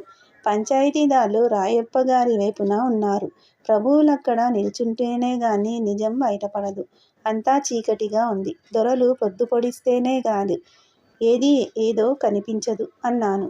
దొర, చూచావా, ఇక్కడ నిన్ను దొర అంటాను, అక్కడ నిన్ను నా యజమాని అన్నాను. అక్కడ ప్రభువుని దొర అని నిన్ను దొర అనకూడదు. అందుచేత అల్లా చెప్పాను. నేర్చుకో అన్నాడట మా నాయనతో వల్లడు. ప్రభువు నోటి వెంట ఒక్కటే మాట వచ్చింది. మేము శుద్ధ పాడ్యమి నాడు మీ ఊరు వస్తాము అనటంతోటే ప్రభువు చూపు వేరే వైపుకు మళ్ళింది. ఇంకా అక్కడ నిల్చుంటే తప్పు. వెంటనే నేను తక్కిన వాళ్ళందరినీ మళ్ళించుకొని వచ్చేశాను. మేము ఎక్కడికి వెళ్ళామో, నేను ఏమి చేశానో ఊళ్ళో ఎవ్వరికీ తెలియదు. నేను తెలియనీయలేదు. నేను ఠాణాకు వెళ్ళినట్లు ఠాణాదారుతో చెప్తే, నేనేమి చెయ్యను, లెక్కలన్నీ రాయప్ప గారికి అనుకూలంగా ఉన్నవి అన్నట్లు వదంతి పుట్టించి, వాడు ఎడ్లని రాయప్ప గారి సావిట్లో కట్టేయించాడు. మా దొరసాని రాయప్ప గారింట్లో నుంచి తెచ్చిన జొన్నల రాశి బస్తాలు మేము 10 మంది తీసుకెళ్ళి రాయప్ప గారింట్లో వేశాము. శుద్ధ పాడ్యమి నాడు మా దొరసాని పిల్లలు మళ్ళీ పుట్టింటికి వెళ్తారని మేము 10 మందిమి ఎక్కడ పడితే అక్కడ చెప్పటం మొదలుపెట్టాము. దీనివల్ల ఊళ్ళో మార్పు వచ్చింది. అది వరకు ఎదురు పక్షాన ఉండే వాళ్లకు కూడా జాలి పుట్టింది. నేనంటే అక్కడక్కడా కొంచెం లోకువ కూడా అయింది. వీడేమో పెద్ద అట్టా చేస్తాను ఇట్టా చేస్తాను అన్నాడు. కాగితాలన్నీ రాయప్ప గారి వైపునే ఉన్నవట అని కొందరు, ఉంటే మాత్రం ఏమి, ఆయన పిల్లలను అన్యాయం చేస్తాడా అని మరికొందరు. కాగితాలెట్లా ఉంటేనేమి, పంపకాలైనయా లేదా, పంపకాలైతే పిల్లలాస్తి పిల్లలదేను అని అందరూను. నేను ఒక రోజున ఠాణాకు పోయి ఠాణాదారు గారితో చెప్పాను. ఆయన, ఒరేయ్ వల్ల, నీవు నీ దొరంతా వాడవురా, ఈ సాహసం మీ దొర దగ్గరుండేది. ఇదంతా చేసిన తర్వాత తేలిక అనిపిస్తుంది. ఏమన్నదనిపిస్తుంది? ప్రభువు దర్శనం కావటం, దొర నీ వంక చూడడంతోటే నీవు 4 ముక్కల్లో అంతా పొసగేటట్టు చెప్పడం, ప్రభువు కన్నులు త్రిప్పటంతోటే ఇటు లేచి రావటం, ఇది ఎవరో మా నియోగి బిడ్డలు చేయవలసిన పని. మాలో కూడా రాజసభల్లో మెలిగేవాడికి తెలిసేది గాని ఇంకొకడికి తెలియదు అన్నాడు. నేను, స్వామి, అంత మాటలెందుకు? శుద్ధ పాడ్యమికి తమరు మా ఊరు దయచెయ్యాలి. ఈలోపుగా మాదొక్క మనవి, ప్రభువులు తమరు ఒక్కసారి అక్కడకు రావాలి. నేను ఊరంతా మైకంలో పెట్టాను. నేనందరూ చచ్చిపోయినా అనుకుంటున్నారు. ఆ రోజున చచ్చిపోలేదని చూపిస్తాను. వాళ్ళందరూ నివ్వెరపోతారు. ఆ నివ్వెరలో వచ్చిన వాళ్ళ కళ్ళు వెలుగుల్లో ప్రభువుల దయ అనే చెకుముకిరాయి పెట్టి నా దొర ఇంట దీపం వెలిగిస్తాను అన్నాడు. ఠాణేదారు నా వంక నిదానించి చూశాడు. నేను సెలవు తీసుకుంటానన్నాను. ఆయన, ఒరేయ్, ఇక్కడెందుకు పుట్టావురా అన్నాడు. నేను ఆయన పాదాల దగ్గర తలమోపి ఇంటికి వచ్చాను. ఇంటికి వెళ్ళి మా దొర పొలం రాళ్ళన్నీ పంపకం నాటి ప్రకారంగా అన్నీ సరిచూచాను. అమావాస్య నాడు రాత్రి ఒక నాగలి తీసుకుపోయి ఎవ్వరికీ తెలియకుండా మా దొర పొలం ఎక్కడెక్కడ తెగగొట్టుకున్నారో అదంతా బద్దింపుగా రాళ్ళు తీశాను. మరునాడు పొద్దున్నే మునసబు గారింటికి వెళ్ళాను. మున్సబు గారు ముఖం కడుక్కుంటున్నాడు. ఆపద కడవం బెట్టను అన్న పద్యం చదివాను. ఆయన, ఏమిరా అన్నాడు. దొర నిజం మీద నిలవాలి. ఇవాళ నీవు నిలబడితే నా దొరలు నిలుస్తారు.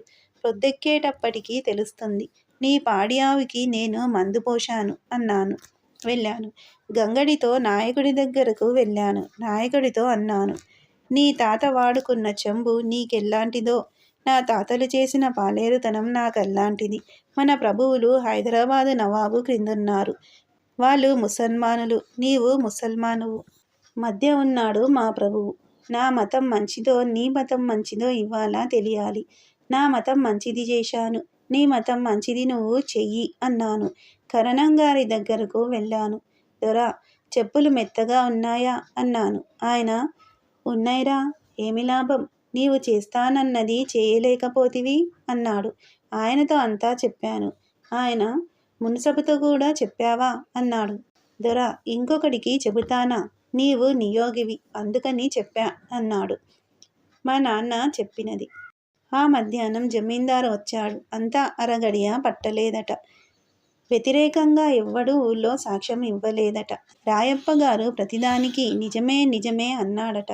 అంతా ఊరికరణం కల్పించుకొని ప్రభువు ముందరనే లెక్కలన్నీ మా నాయనమ్మ పేర వ్రాశాడట.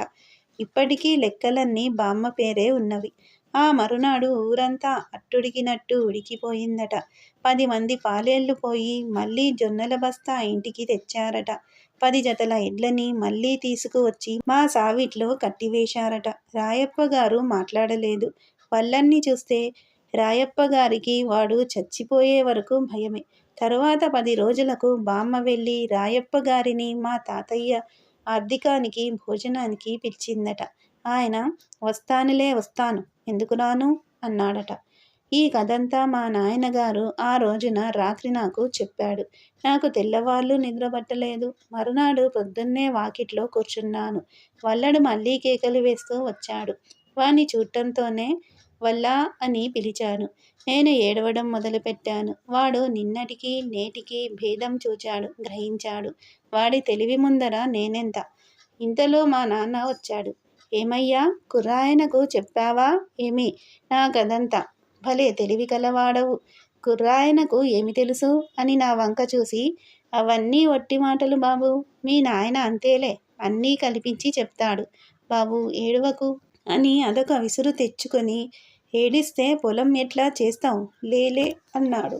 మళ్ళీ నేను స్కూలుకి వెళ్ళాను. నమ్మండి నమ్మకపోండి, వల్లడు అని ఎక్కిరించిన వాళ్ళకి నలుగురికి ఫెడేలు ఫడేలుమని లెంపకాయలు పేలినై. మళ్ళీ నన్నన్నవాడు లేడు. నేను అప్పటి నుంచి మా పాలేరుకు మళ్ళీ వీరవల్లన్ని అయినాను. చెప్పలేదు కాబోలు, మా ఊళ్ళో అందరూ మా పాలేర్ని వీరవల్లడు అనేవాళ్ళట. అది ఈ నవల ఇంతటితో సమాప్తం. ఈ నవల మీకు నచ్చితే సబ్స్క్రైబ్ చేయండి, షేర్ చేయండి, లైక్ చేయండి, బెల్ ఐకాన్ను ప్రెస్ చేయండి. శ్రీ ఛానల్ ఆడియో నవలను వింటున్నందుకు ధన్యవాదములు.